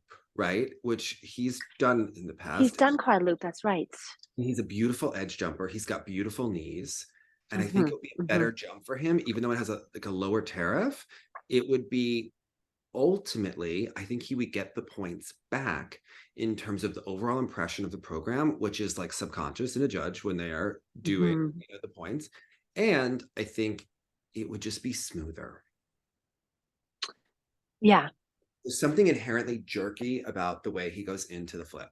And it's a wild ride that just distracts from the spell of his skating, right? Like last year's, it's almost like when Shoma skates, you have to get past the quad flip to enjoy. And then the program starts. Yes. Like you have to get it out of the way. And you almost have to forget that that was a very bumpy ride, right? But, like up until a couple years ago, that was normal for the quad. We have to get past the quad and then the program starts. Mm-hmm. It's just that now when you've got someone like Ilia who's like bing, bing, bing, bing, bing, and the quads are easy for him, we don't have to get past the quad to continue with the program. Although, I mean, his program is not seamlessly tied together like Shoma's. So he doesn't just have there's another story. He also has a story about Yuma Kagiyama. Yes. Who has the gorgeous quad style, which he missed here, which was I know. It's like the most perfect. He looked slightly off on everything. Mm-hmm. Like just not in his jumps and his spins, like everything was a little off. So maybe he was just tired or something was off. But because of his inherent ability to land and gain speed, like I want everyone to learn to land jumps like Yuma. Mm-hmm. They're perfect. He gains speed, so he's off in the air, and he's got this ability to land and get himself back on track instead of like hooking the landing like a lot of people sort of pull out for speed. He gains speed. I mean that makes me want to give him pluses whether the jump was sideways or not. Yeah, I think it will be Yuma's time eventually. It's a matter of when. He seems like he plays a slower race, right? Like he gets better incrementally, and a sleeper, right? I thought that because it was interesting that I don't know, like I said, there was something off, a little bit off about him, and I felt like his personality didn't shine through as much, and I didn't enjoy the program just because of that, which is hard to say because people have off days or they're tired or whatever, but I think his program depends on his ability to sell it. Yeah. Both of his programs. Yeah. Yes. I think, because he doesn't have necessarily the best classical line, but his personality is so rich when he starts to. And he's such a good skater. Like his step sequence in the short, he was halfway across the ice with like 4 steps. Like that's skating skills. Yeah. And he's very likable inherently. Mm-hmm. There's just like a nice quality about his overall energy and charisma. Yeah. I do like his coaching team and the fact that they add difficulty very gradually, whereas he can do harder jumps, but they gradually build that season to season. And that's okay. It's great because which is exactly he has a history of good performances. You expect him to do well. So not like Adam or Kevin, who are maybe closer to their max in terms of what they're going to do. Mm-hmm. Growing, he's becoming a better performer, he's becoming a better competitor, he's right, everything is being worked at different approaches, and obviously the work with Lori and Carolina is brilliant. And I feel like he's not like, when you compare him to Shoma, Shoma is so polished and everything is precise, whereas Yuma is still like gathering pieces of his skating as he's going. Yes. You know what I mean? Like just he's younger and he's not as polished, but I also like his inherent skating quality is so good and it's so brilliant that you almost don't mind that everything is not finished. But once he does start to finish those things, he might be unbeatable. Yeah. I have to say, watching Kao Miura, it made me wish that Kazuki were at the final instead. To me, there's an inherent lack of artistry and packaging with him. Not so much the short. I liked the short, but talking about Shoma's 2 spins to end the short, like that's how you do it. Kao's died. His was the sit change sit at the end that I was talking about earlier.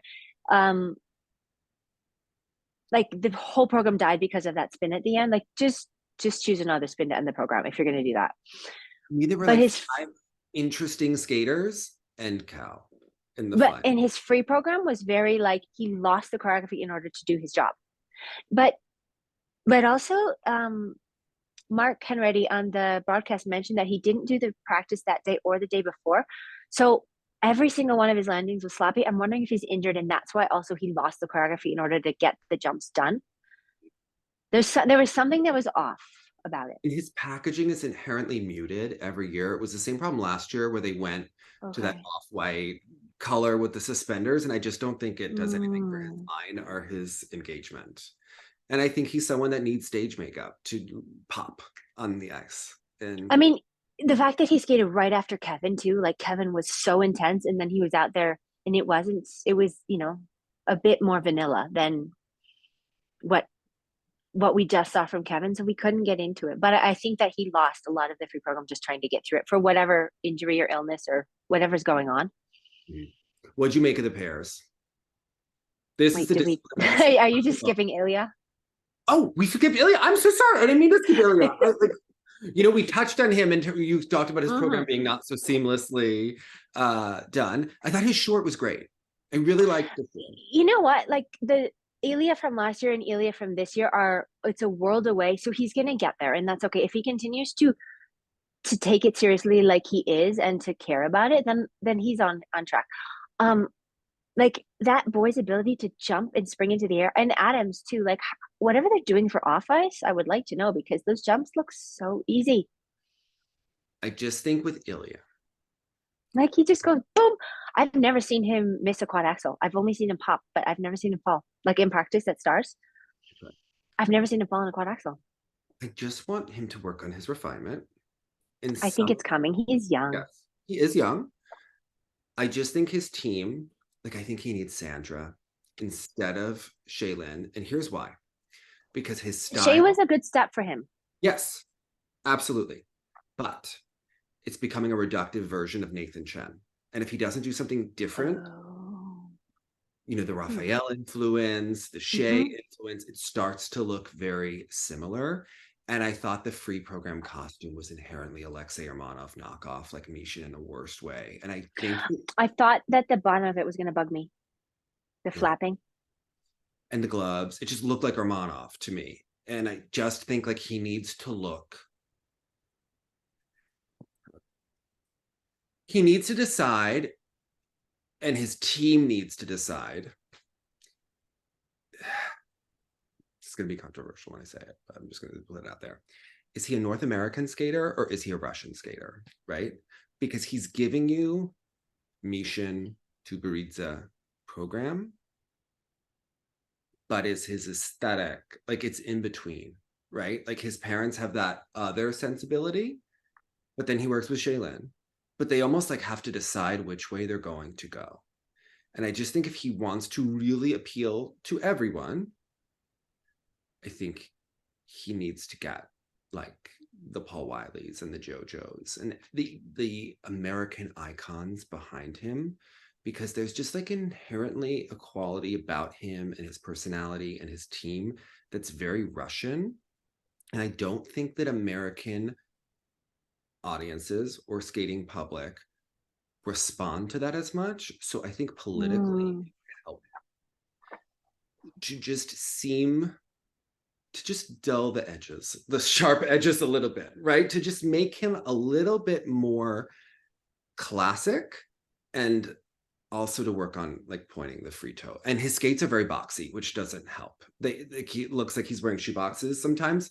And I think that if they could just his camel is so close. If he could work on Paul and extending his camel, which I'm no one to talk because I'm terrible at my camel, but Paul, right? If he worked on that, he's got these long legs, right?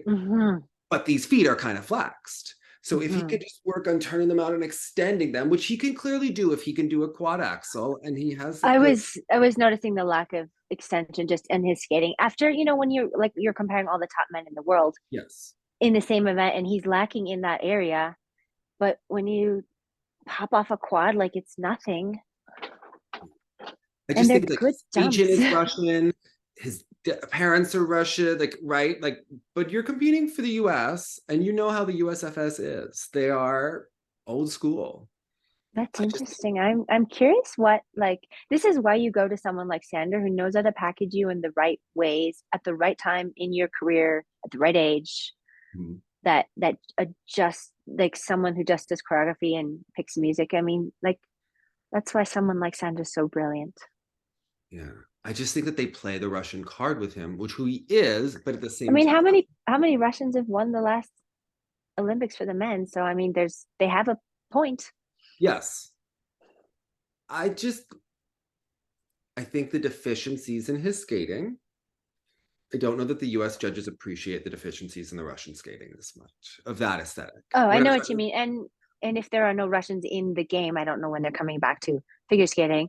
Then you're being compared against the Japanese men whose skating skills are impeccable. yes, you have to be, he just inherently has to be a little bit more stylized because he's not getting all of the American fans even on his side because they don't like the presentation. That's They interesting. so I think for him to appeal to everyone, if they continue to listen, if he maintains those jumps, he doesn't need to do a quint. Okay, like keep him Yeah, out, work on the refinement and the consistency, and he will be just fine, right? So, and I do yeah, think it's yeah. improvement, but I think that they have to be really smart and strategic, which because they, if you talk to his agent, Ari, they want him to be a global superstar. Well, then you need to Hmm. package him like a global skater. Yeah, that's true. You need Mathieu Coron. You need the better Yeah, elite packaging. You need to yeah, look like Deanna Stellato in that short program. You just yeah, need to look that good. And I yes. think that's where the biggest improvement. So Also, just props to him for doing a quad axel in the short program. yes. And that short program is great. That's That was a genius decision that she did. I like it. And I do like, we were talking about him and criticizing him, but from last year to this year, he's made more strides than anyone else. So I think it will get there, and it doesn't come all at once, and it's not Olympic year, so he's got some time. And he's got swagger, right? Right? He's He got lots of it. I love it. which is good. We need It's him. great. Now You he know what needs though? to He's not arrogant. okay. And I didn't know that until I met him on Stars, and he was fantastic. He loved, I mean, he just loves skating, and Right. he's not cynical about skating, and he didn't think he was better than anyone. He was just like, watch me, I can do a triple axel, like, come, watch this, or whatever, quad axel, sorry. It was more like a puppy dog, the excitement and the innocence and the energy than someone who thinks he's the best in the world. So I was really inspired when I saw that, because he's genuinely a fan of skating and wants to learn more and be better, and like, he looks up to people that are, you Like know the history of his sport. it's good. How about in pairs? I thought that this was the discipline that was most lacking. Uh, I felt for Deanna and Max, obviously they were the favorites coming in. And it was interesting that they lost to the German team, who did a really great job. And they have an inherent nice quality, but I think that the Germans, they're a new team. I think in Yeah, two, they're very new. That was pretty impressive. She looks like she could skate pairs by herself with anybody. Mhm. Like, she's just that strong of a pair skater. I don't know who or what or how he skated before. Like, I don't know what his background is, because he was only junior, right, before this. I think so. But I think together they're well matched. They're very well matched, and they set each other up well. But something about them matches really well, so they have a lot of potential. Obviously, they just won the Grand Prix final. They have a lot of potential. I think that their skating skills could get better, just their overall line softening, surrendering into the ice a little bit more. But I think in 2 years they'll be very dangerous. And I really want her triple sow. Like, that is a textbook triple sow. So I think Deanna needs to win this year because it's now. Oh, because of that. Um, It's now because they the short also have program, yeah, Peng. They have Peng and Wang coming up too, and I think that they will gotcha. also be further developed in 2 years, right? And Yeah, that's what's so interesting about pairs, is that if you can stick together, you have a chance. I felt like with Deanna, she wants it so badly, and I think it can get in their way sometimes. Yeah, well, first of all, I think Max has improved a lot this season when I was watching him, because obviously Deanna is spectacular as a skater, and has trouble finding a partner that can keep up to her Mhm. ability to skate. Mhm. So I think Max has improved a lot, and I just, like, they had jump trouble in the free program, but, like, I would love to see Sandra do a program for them, because they're mature enough I think they're good enough skaters that they don't need to do the standard free program. Like just that I want them to do plug-in. standard for Renee, but they're in Julia Moreau's. Oh, So at that's what point in interesting. time do they have to be bold? I think it's time. They I think, have to. In order yeah, to win worlds, I think they need that extra step because if you watch these pair programs, it's literally fill in the blank because all of the elements were exactly the same. Like the same order almost, except for maybe one throw versus one side by side in the both halves. And I remember it was Lori Nickel that did the free program for Sui and Han that was brilliant. And so maybe Lori Nickel is the answer to their question because I think in order for them to step above, because they have everything that they're capable of winning, but if they had the program that's magic, but is Lori booked up by the Chinese Federation and team? oh, I That's the see. I don't question I know. would wonder. And I'm not saying that this free program is bad. It just is a lot closer in comparison to every other free program. I like And I it. think they have the potential to have that magic. I think they have more spark this year than they've ever had before. So I want to put that out. And he is much better. He has improved to match her ability to skate. I think that this program, we didn't see the full picture the way we did at Skate Canada because of the mistakes. So the ending didn't come alive when she Oh, with the do you think split. because she was analyzing it too much Oh in her head? yeah, and of course with her, Right at the end of the they finished and she was already talking about it. yes, and she knows she's been told not to do that, but she served. That's what we love That's about so her. funny. Yes, exactly. I don't think that she plays the fake Canadian game as well as she could either, because they're not all as behind her yet, even though she's their big chance. And I think she needs to tell more of her backstory because she has a great backstory of personal struggles. And like her father died in a plane crash, that's huge trauma that she's overcome in her life. And I don't think that everybody knows that. They just know that she's old, right? And that she came back. It's the dichotomy of you're either perfect or you're vulnerable. Yes. And in order to be perfect, you can't be vulnerable. But if you're perfect, then people aren't your fan because they can't connect with you as well as if you're vulnerable. Yeah. And she's had other, stuff in life. I just think that there's obviously she lived in the real world for so long outside of skating. I think that if she speaks more to the public and they know more about her, that it will inherently make her more interesting and more endearing because honestly, I'm sick of them just saying that she's old. It's honestly, that's old, right? There's so much more to her. And she clearly has an interesting point of view and personality. And I think it's time for people to, understand why a 40-year-old is more interesting than a 15-year-old, right? What is it about her life that has made her she has the great lift positions. She has a point of. Yeah. The forward outside death spiral isn't the prettiest position. It's not, gets them the points. It's not my I favorite. was gonna ask, because it looks like a point getter as opposed to this is pretty, It's but insanely difficult. I bet, right? Could you imagine? I can't imagine. My shoulders can't imagine either. So, but yeah, I think overall this program needs to be stronger. But again, I worried when they were behind after the short. I just thought she wants it so badly, and instead of saying, "Okay, we're right behind, let's go for it," I thought, "Oh no, is she gonna tense up?" do The Germans you were think very high in the. do you think without the mistake that they would have been above the Germans?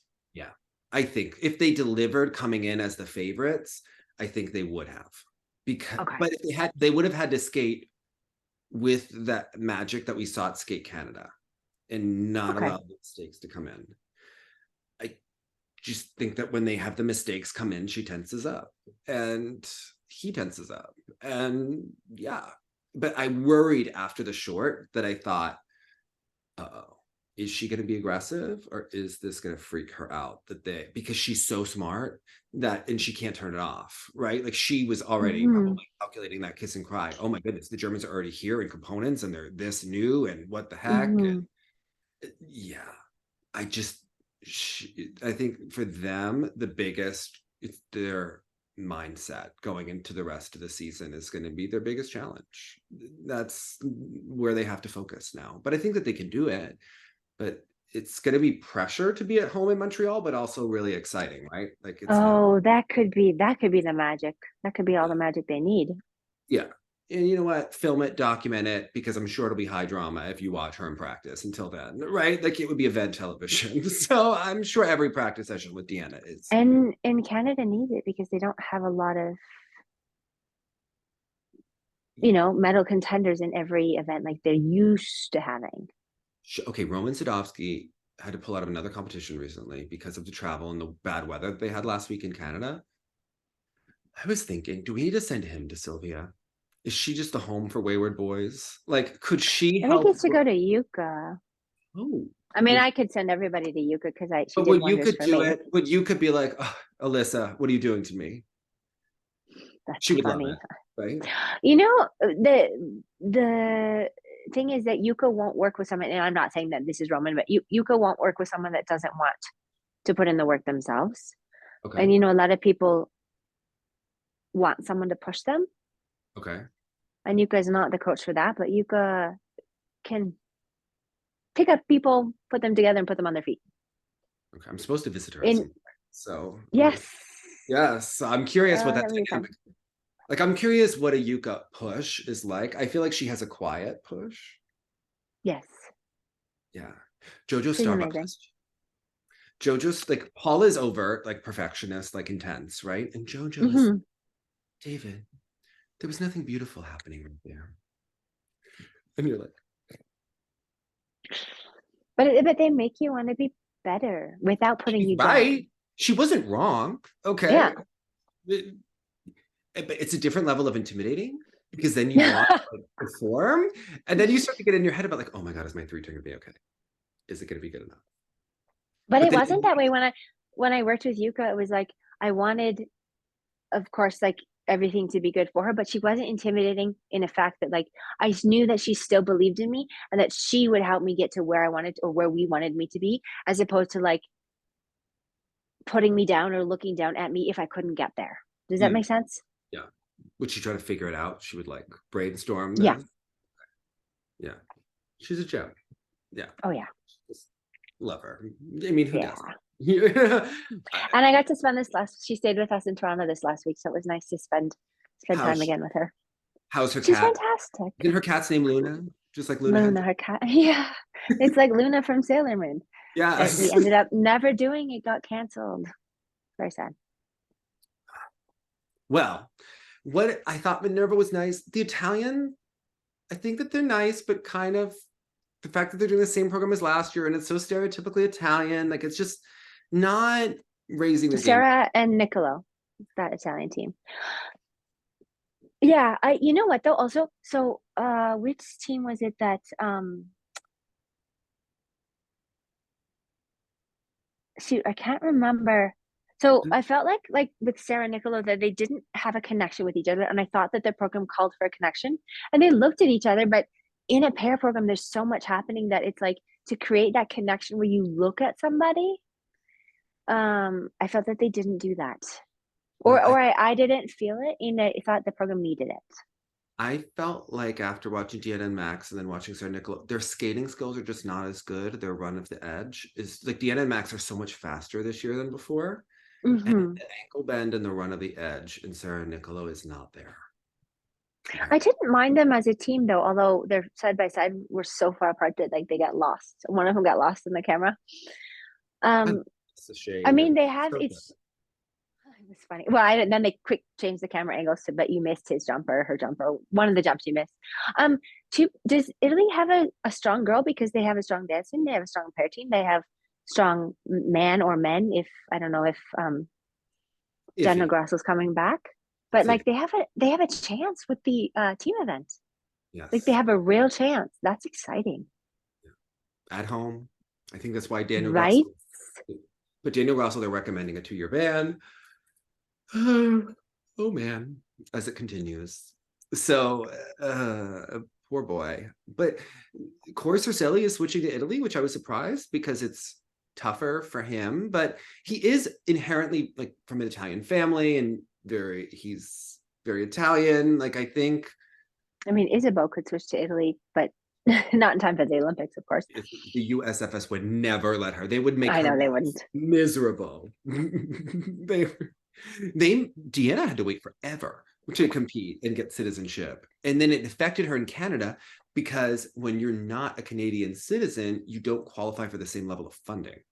So that was inherently harder for her. Mm. So yeah. And everything is delayed with COVID. And I got my work visa for Canada a couple days ago, finally.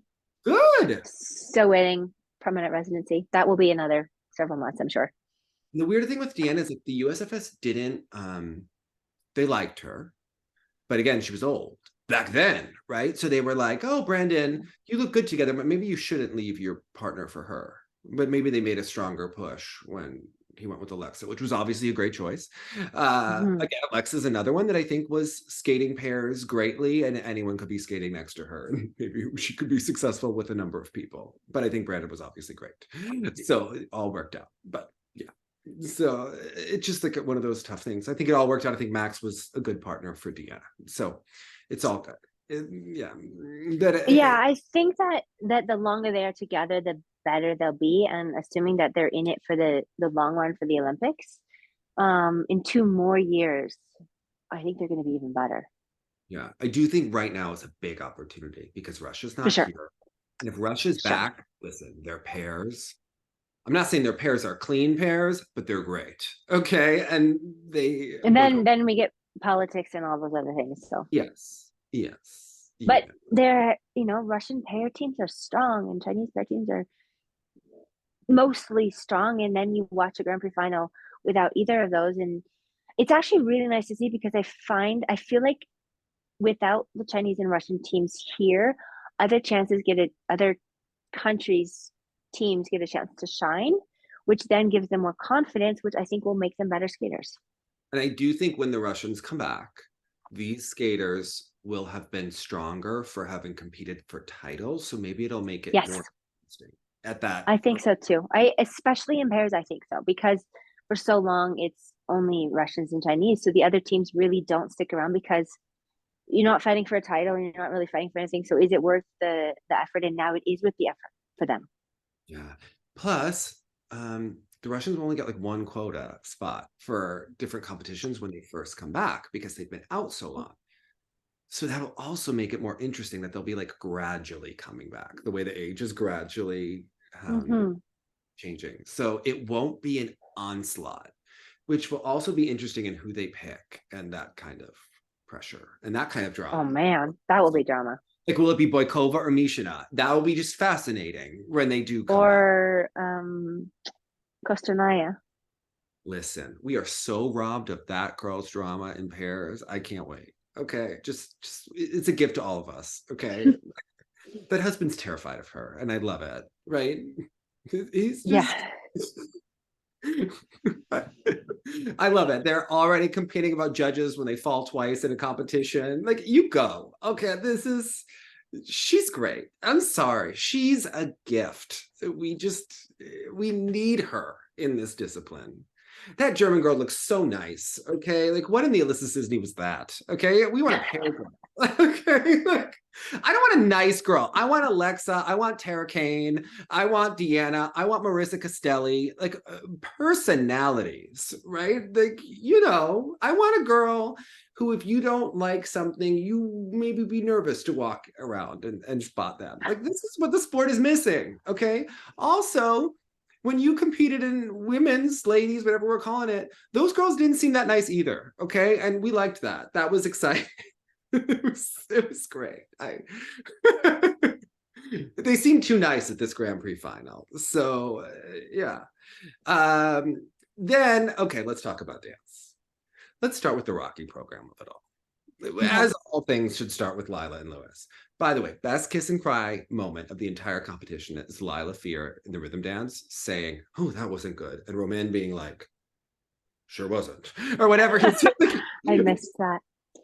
They looked tired, but they just went from NHK to their nationals in Britain and back to Asia to China. Like jet lag, that you could tell a little bit in the program wasn't as sparkly, which is a very strange way to see, but it just didn't have that extra little bit of magic that I thought that they had at NHK. Well, but you know what they had at the British Nationals was Tessa Virtue in the Kiss and Cry. And Yes, and unlike Tanith this season or last season, Tessa Virtue's been preparing for her whole life to look like Marie Wait, is she France. teaching? Is Tessa teaching She with like them? consults them. No way, that's cool. I'm sure she has so much to offer. She has so much to offer, and Lila lives down the street from David Beckham. I mean, they have so many shared mutual, interests and connections. I'm loving this. I think it's great. I think, Tessa, she's married, she's renovating homes, she's doing great. Okay. She's a mastermind of business. And I'm sure Lila's family has a ton of connections and it's just so much in common. And I love this for them. And I hope that we see more of her in the Kiss and Cry. Because, IM has so many teams. Maybe Tess could come to Worlds. Speaking of them having so many teams, I was just looking at the final. Like they have 4 of the 6 teams. Yeah. And I know that things are political and it's ISIS, but there's something that they're doing that actually works. Like when you Yes. watch Marjorie and Zach, like they're really good skaters. The Yes. entire programs are seamless. They're really well put together. When you look at the output from the Montreal and IM program, like they're obviously doing something right. And I know personally from some of the things, and I know that they're supportive of the dancers personally as people, not as skaters. So as much as we talk politically about them and their teams and everyone's going to them, I think they also take care of the athletes as people, and they whatever they're doing to teach them skating is good. Mhm. Yeah. Like, they're really good skaters coming out of there. Yes. I We're think not is playing around there. Marjorie is phenomenal this year in her Their extended. free program is so good. I think Oop. Zach's turnout on his back foot could be a little better. It was a earbud issue. We've had so much to discuss. I think that their free is so gorgeous. And I they're loved it. So good. Yes. Okay. What'd you make of the Rocky? Because this was a program that we debated at the beginning of the year, but they've made me believe in it, and I don't know what happened. Like, I really didn't like it in the beginning. And again, it's really fun to watch at the Grand Prix final with just like the top 6 or 6 of the top, whichever you want to put it, team skaters in every discipline, just to compare them in a row. And I thought it was lackluster, obviously, because they looked tired and you could tell that the magic wasn't there. But I'm all for the program. I'm for the entertainment. I'm for going the opposite direction. But I thought it didn't stand up to some of the other free dances here. Yes. I It's think that just quality wise. their consistency is impressive. Like, their consistency reminds me of Ali Raceman. And what I mean by that is, especially her first Olympics, there were better athletes on the floor who had better technique and better form and execution, but she competed confidently so many times that you started to believe in it. And then an athlete seems better and better and better when they deliver all the time. And I think that the British team inherently delivers with energy. This was one of their weaker competitions, but For sure. And it's unfortunate that it had to be that way, but it's not going to hurt them in the end if they bring that magic and that spark back. This wasn't a Kevin Aymoz effort, right? Like, they deliver. Obviously, it's a different discipline, right? But what I mean is, like, they still are reliable. Yes. Counts for a lot, because I think that Laurence Baudry and Nikolai Sorensen, I think that they're better. She's a really strong skater. When I was watching them, I was like Maddie Hubble, she stands out as one of the best ice dancers solely by herself, partner or not. That I just, it's hard in ice dance for the women to be as strong as the men. And she's really good. She's like solid, and like skating down the ice, she creates such power. She came alive the last 2 years. Like, I don't know what it is, but all of a sudden she is front and center in a way that they weren't before, especially that lift at the beginning of their rhythm dance and just all of the free and how she performed last year. His injuries and lack of skating skills make it really hard, because she's so good. And when they were doing the twizzles and some of the elements, he just looked unsteady over his feet. And to me, when you're competing against the British team, people, because of Lila's free leg and the depth of her edge, and if she improved the free leg, I believe it would improve the depth of her edge. They look steadier, right? There's more. Do you think it's, sorry, I didn't mean to interrupt. Oh, we interrupted.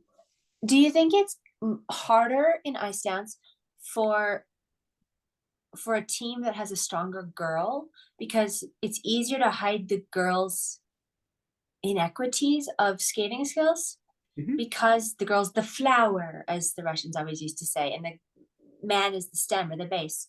But if there's a strong man on the team, then the woman doesn't have to match that power. But if the woman is the stronger skater, then the man looks weaker, and then the team is not perceived as strong. As, for example, like Laurence and Nikolai.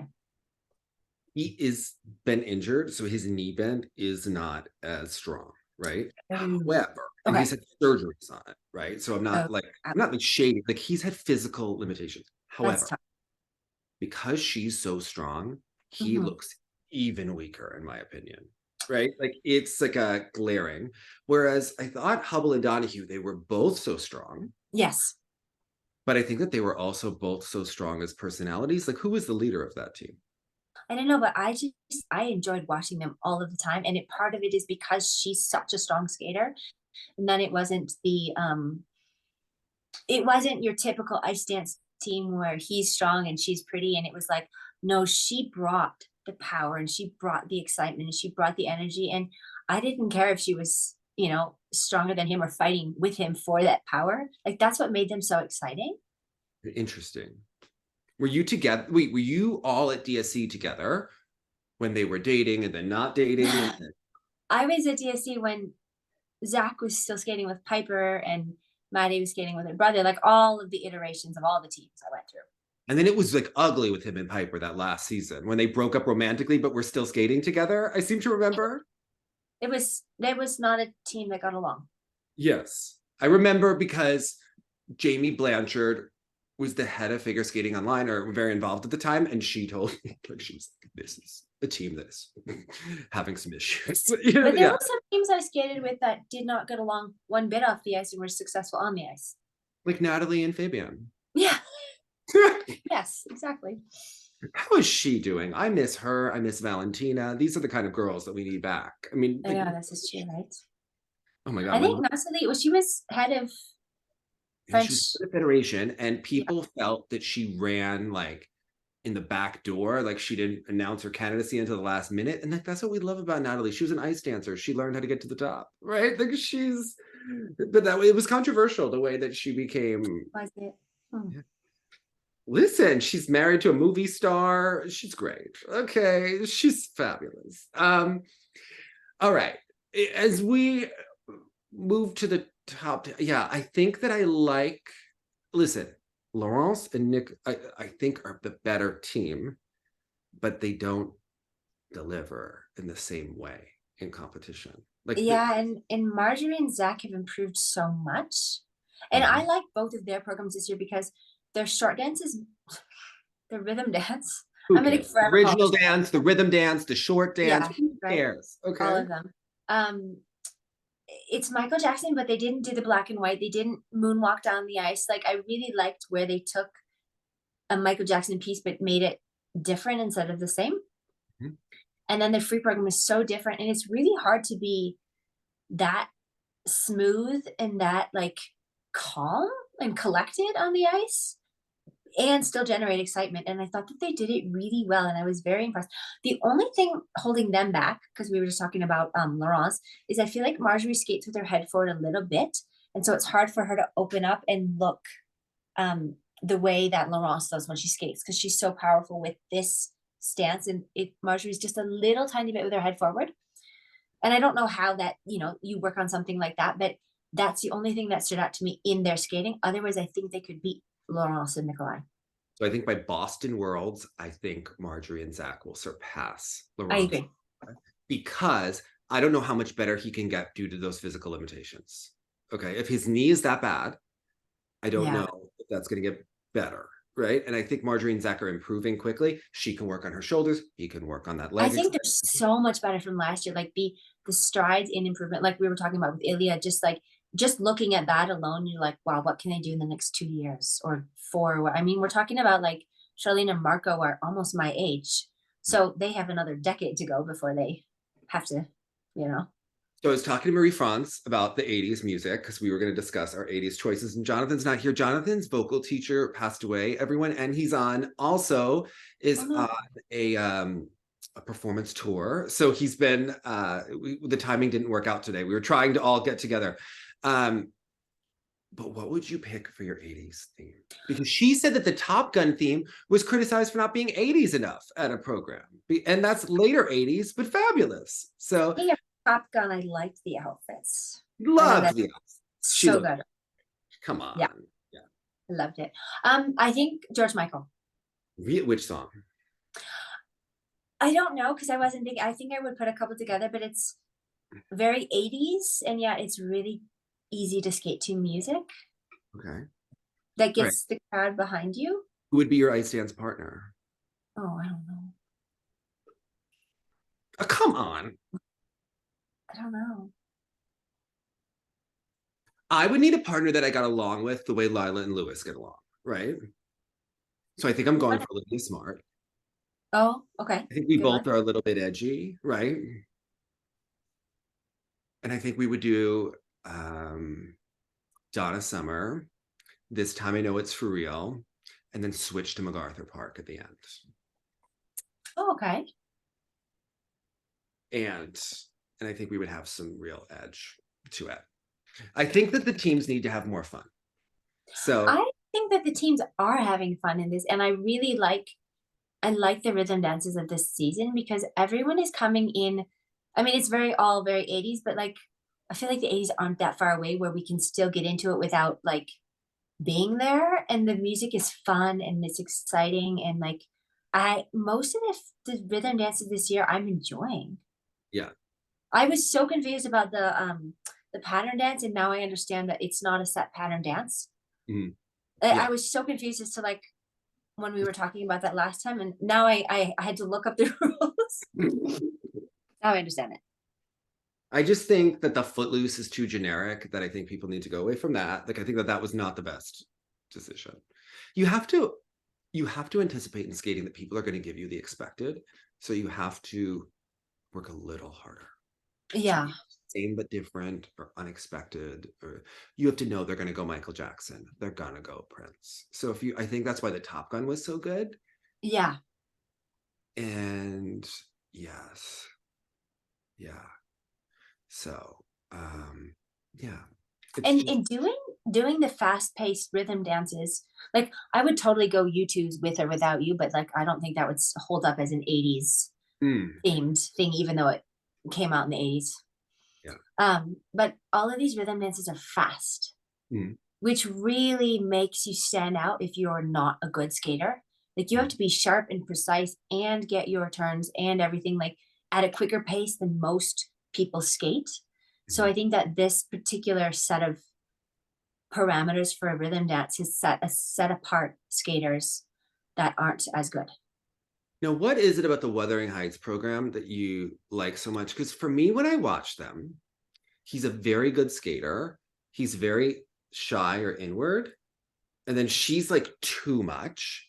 So I don't find that they balance in like an organic way. I don't know. And to me, the lack of aesthetics, like it doesn't always match. I don't connect to them when they skate. I just don't. And I don't, like, to me, I want the lines. I like that Chock and Bates move more as one. But to me, they still seem like bronze medalists in a field that doesn't have a gold or a silver.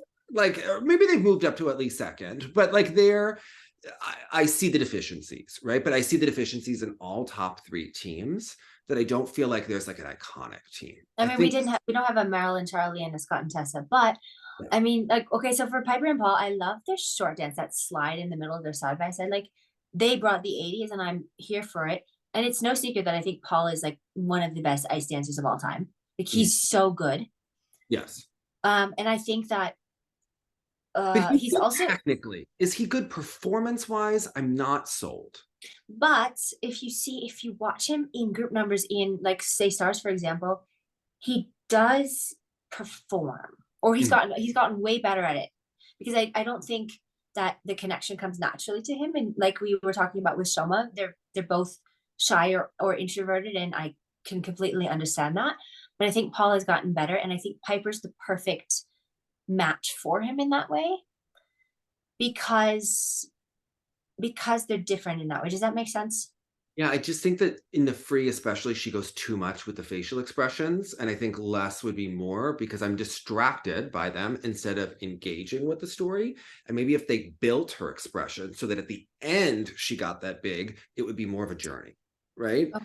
And instead she starts like it. And it's like every time, and I don't know what's happening. Like, I think that their story requires you to know the Wuthering Heights story, but if as a casual viewer you don't know the story, maybe it does get confusing. I thoroughly enjoyed the program. I thoroughly enjoyed the Italians program. I thoroughly enjoyed like all of the top 3 teams. If I'm not judging them politically, I would be happy to have those 3 separate different types of programs. I don't know why Piper and Paul were third. I don't know technically or what the reason was, but I think that this program could be good enough to win worlds, but maybe not quite at the status it is now. yeah, I think that inherently Chock and Bates create the most beautiful pictures, and she moves the best. Whether she skates the best is a debate, but she moves the best, and she's packaged the best, and she's the best picture. She just is so lithe and moves her body so well. This is the best program they've ever had, this free dance, and Yeah. it's going to be hard to beat because it's so good. She's so flexible, and she's so like, she has the line and she has the shoulders that are down and the other 2 don't. And she looks like a film star comparatively. Like, she looks like an old school skating star, right? Yeah. And I Yeah. think that counts in ice dance. I think that their free dance this year is so full of unique things, but somehow it's all connected. Like I just really have nothing but good to say about this free dance.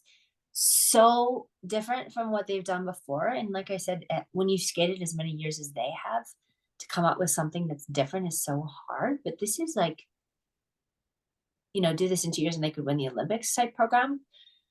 She looks like a girl that grew up in Canton with Tessa and Tanith and Meryl and That's true. Alexandra Aldrich and all of those girls who always looked perfect on and off the ice, right? And then she went to Montreal, where Tessa Virtue and Marie France looked perfect all the time.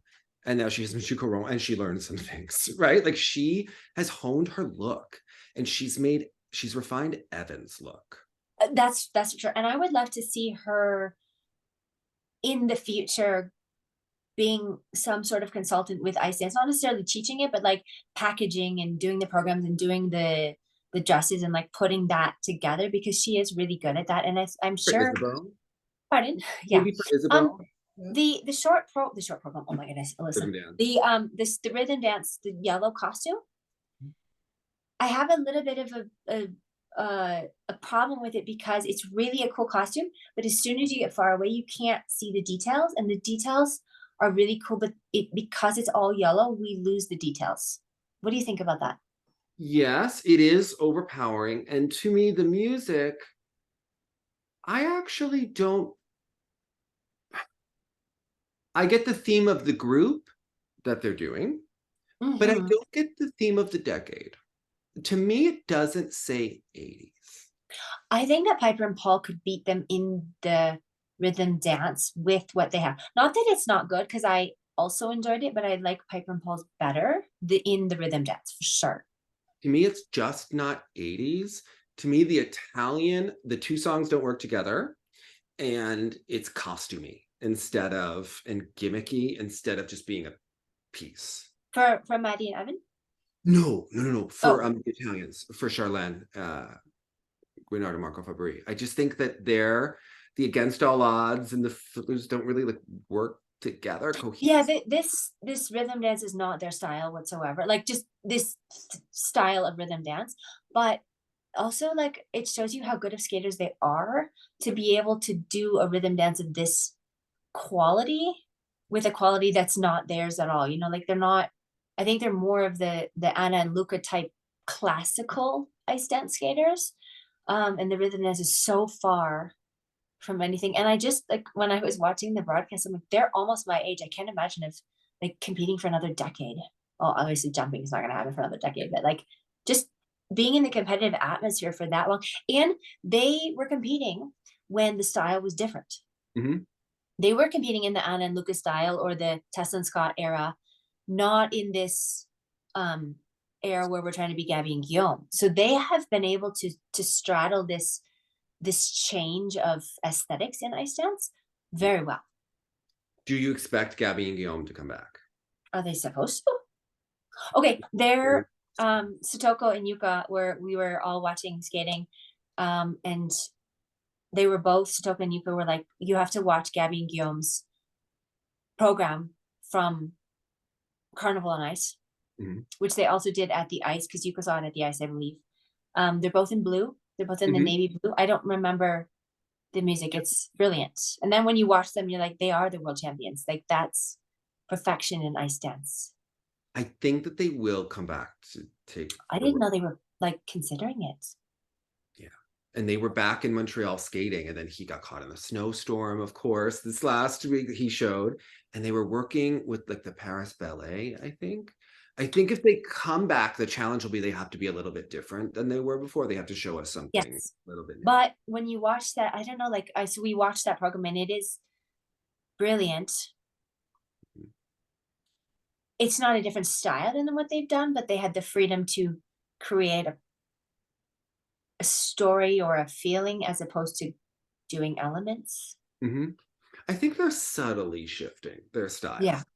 Yeah. And they have been, right? And she's gaining a bit of the upper hand in her, not necessarily in her skating ability matching his, but like I feel like she now has become the star in the team.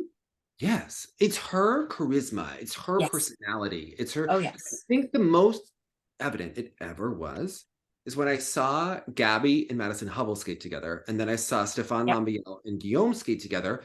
It was the same thing you're talking about with Shoma, where I really appreciated Lambiel and Guillaume as skaters, but I didn't connect the way I connect when Gabby does any. Yeah. To me, she's the heart of that team. And they balance each other well. She's become a much stronger skater. Her line has improved.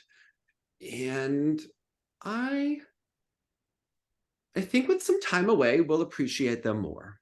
Yeah, right? Like they may come back with something that they didn't have before, which is time away from this competitive sport. And I think they're good enough to be 2-time Olympic champions. Right? So, and I think that this sport is inherently lacking in stars right now because of all of the changes that we talked about earlier. So I want to see a great team emerge. And I hope that they give this to us because we need it. And ice dance hasn't moved so far forward that they couldn't come back and just start winning tomorrow.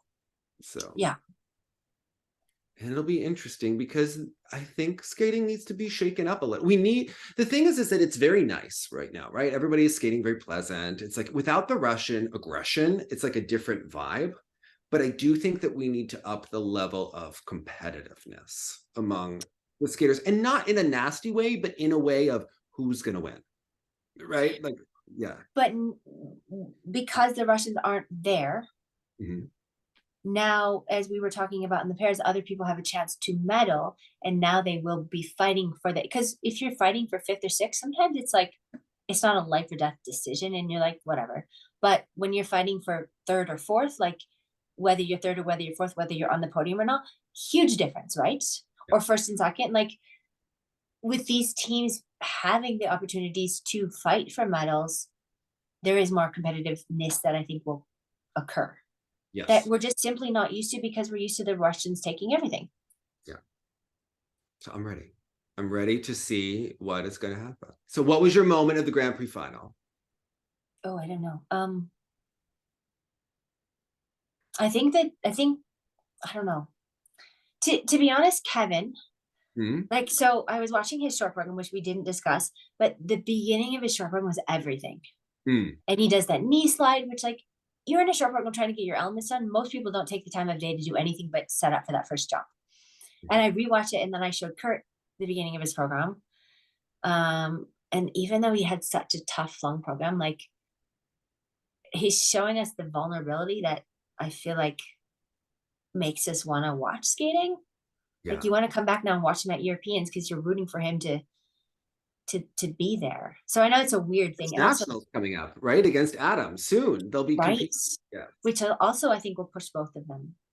Yeah, obviously the drama of Kevin is always the story. I'm here for it. With Sylvia, she's such a part of this. I love Sylvia. I think that. But then Ilia's quad axel in the short, and the judge that gave him the -5. And why was it the -5? Is that because the judge thought it wasn't allowed? Possibly. But why do we have the controller and the caller if not to call out an aberrant score like that in the moment? What are they there for? Right? Well, the judge should like write a letter and whatever. I don't know. Anyways, yeah, and doing a quad axel in the short, like, the guts to that. And here's a great place to try it, because if he missed it, he missed it. Like, he's not losing a ISU championship event because he tried a quad axel, but that's just making a statement. And it needs to be worth more points. It just does. It needs to be worth more points. If someone else were landing it, even in a video on Instagram, then that would show the world that it's possible. But when you have one person in the world even landing it, it shouldn't be worth nothing more than a quadlets. Yeah, it's wrong. They need to address that. I also think that they need to judge components stringently. And here I thought that the components for the men were bunched. So I think that in every event, they just, like, even with the spins, if you make a mistake on your spin, how come you get a positive GOE? It's a jumping sport, unfortunately. But the more jumping of a sport it is, the less fans it's going to have. Yeah, we need to change it. We need to influence it, and we're going to do it. All right. We're going to speak it into existence. All right. It's going to happen. People want to watch the Kevins and they want to watch the jumps. You can have both. Okay. It's not an either or. That's true. That's true. And that's why we love skating. Because, I mean, I don't know. I mean, for a while it was like you could see the top 6, but sometimes they were showing 2 people and you're like, you're missing all the good stuff. Well, thank you for being here and all of your insight. Hold it, it looks sexy. Thank you.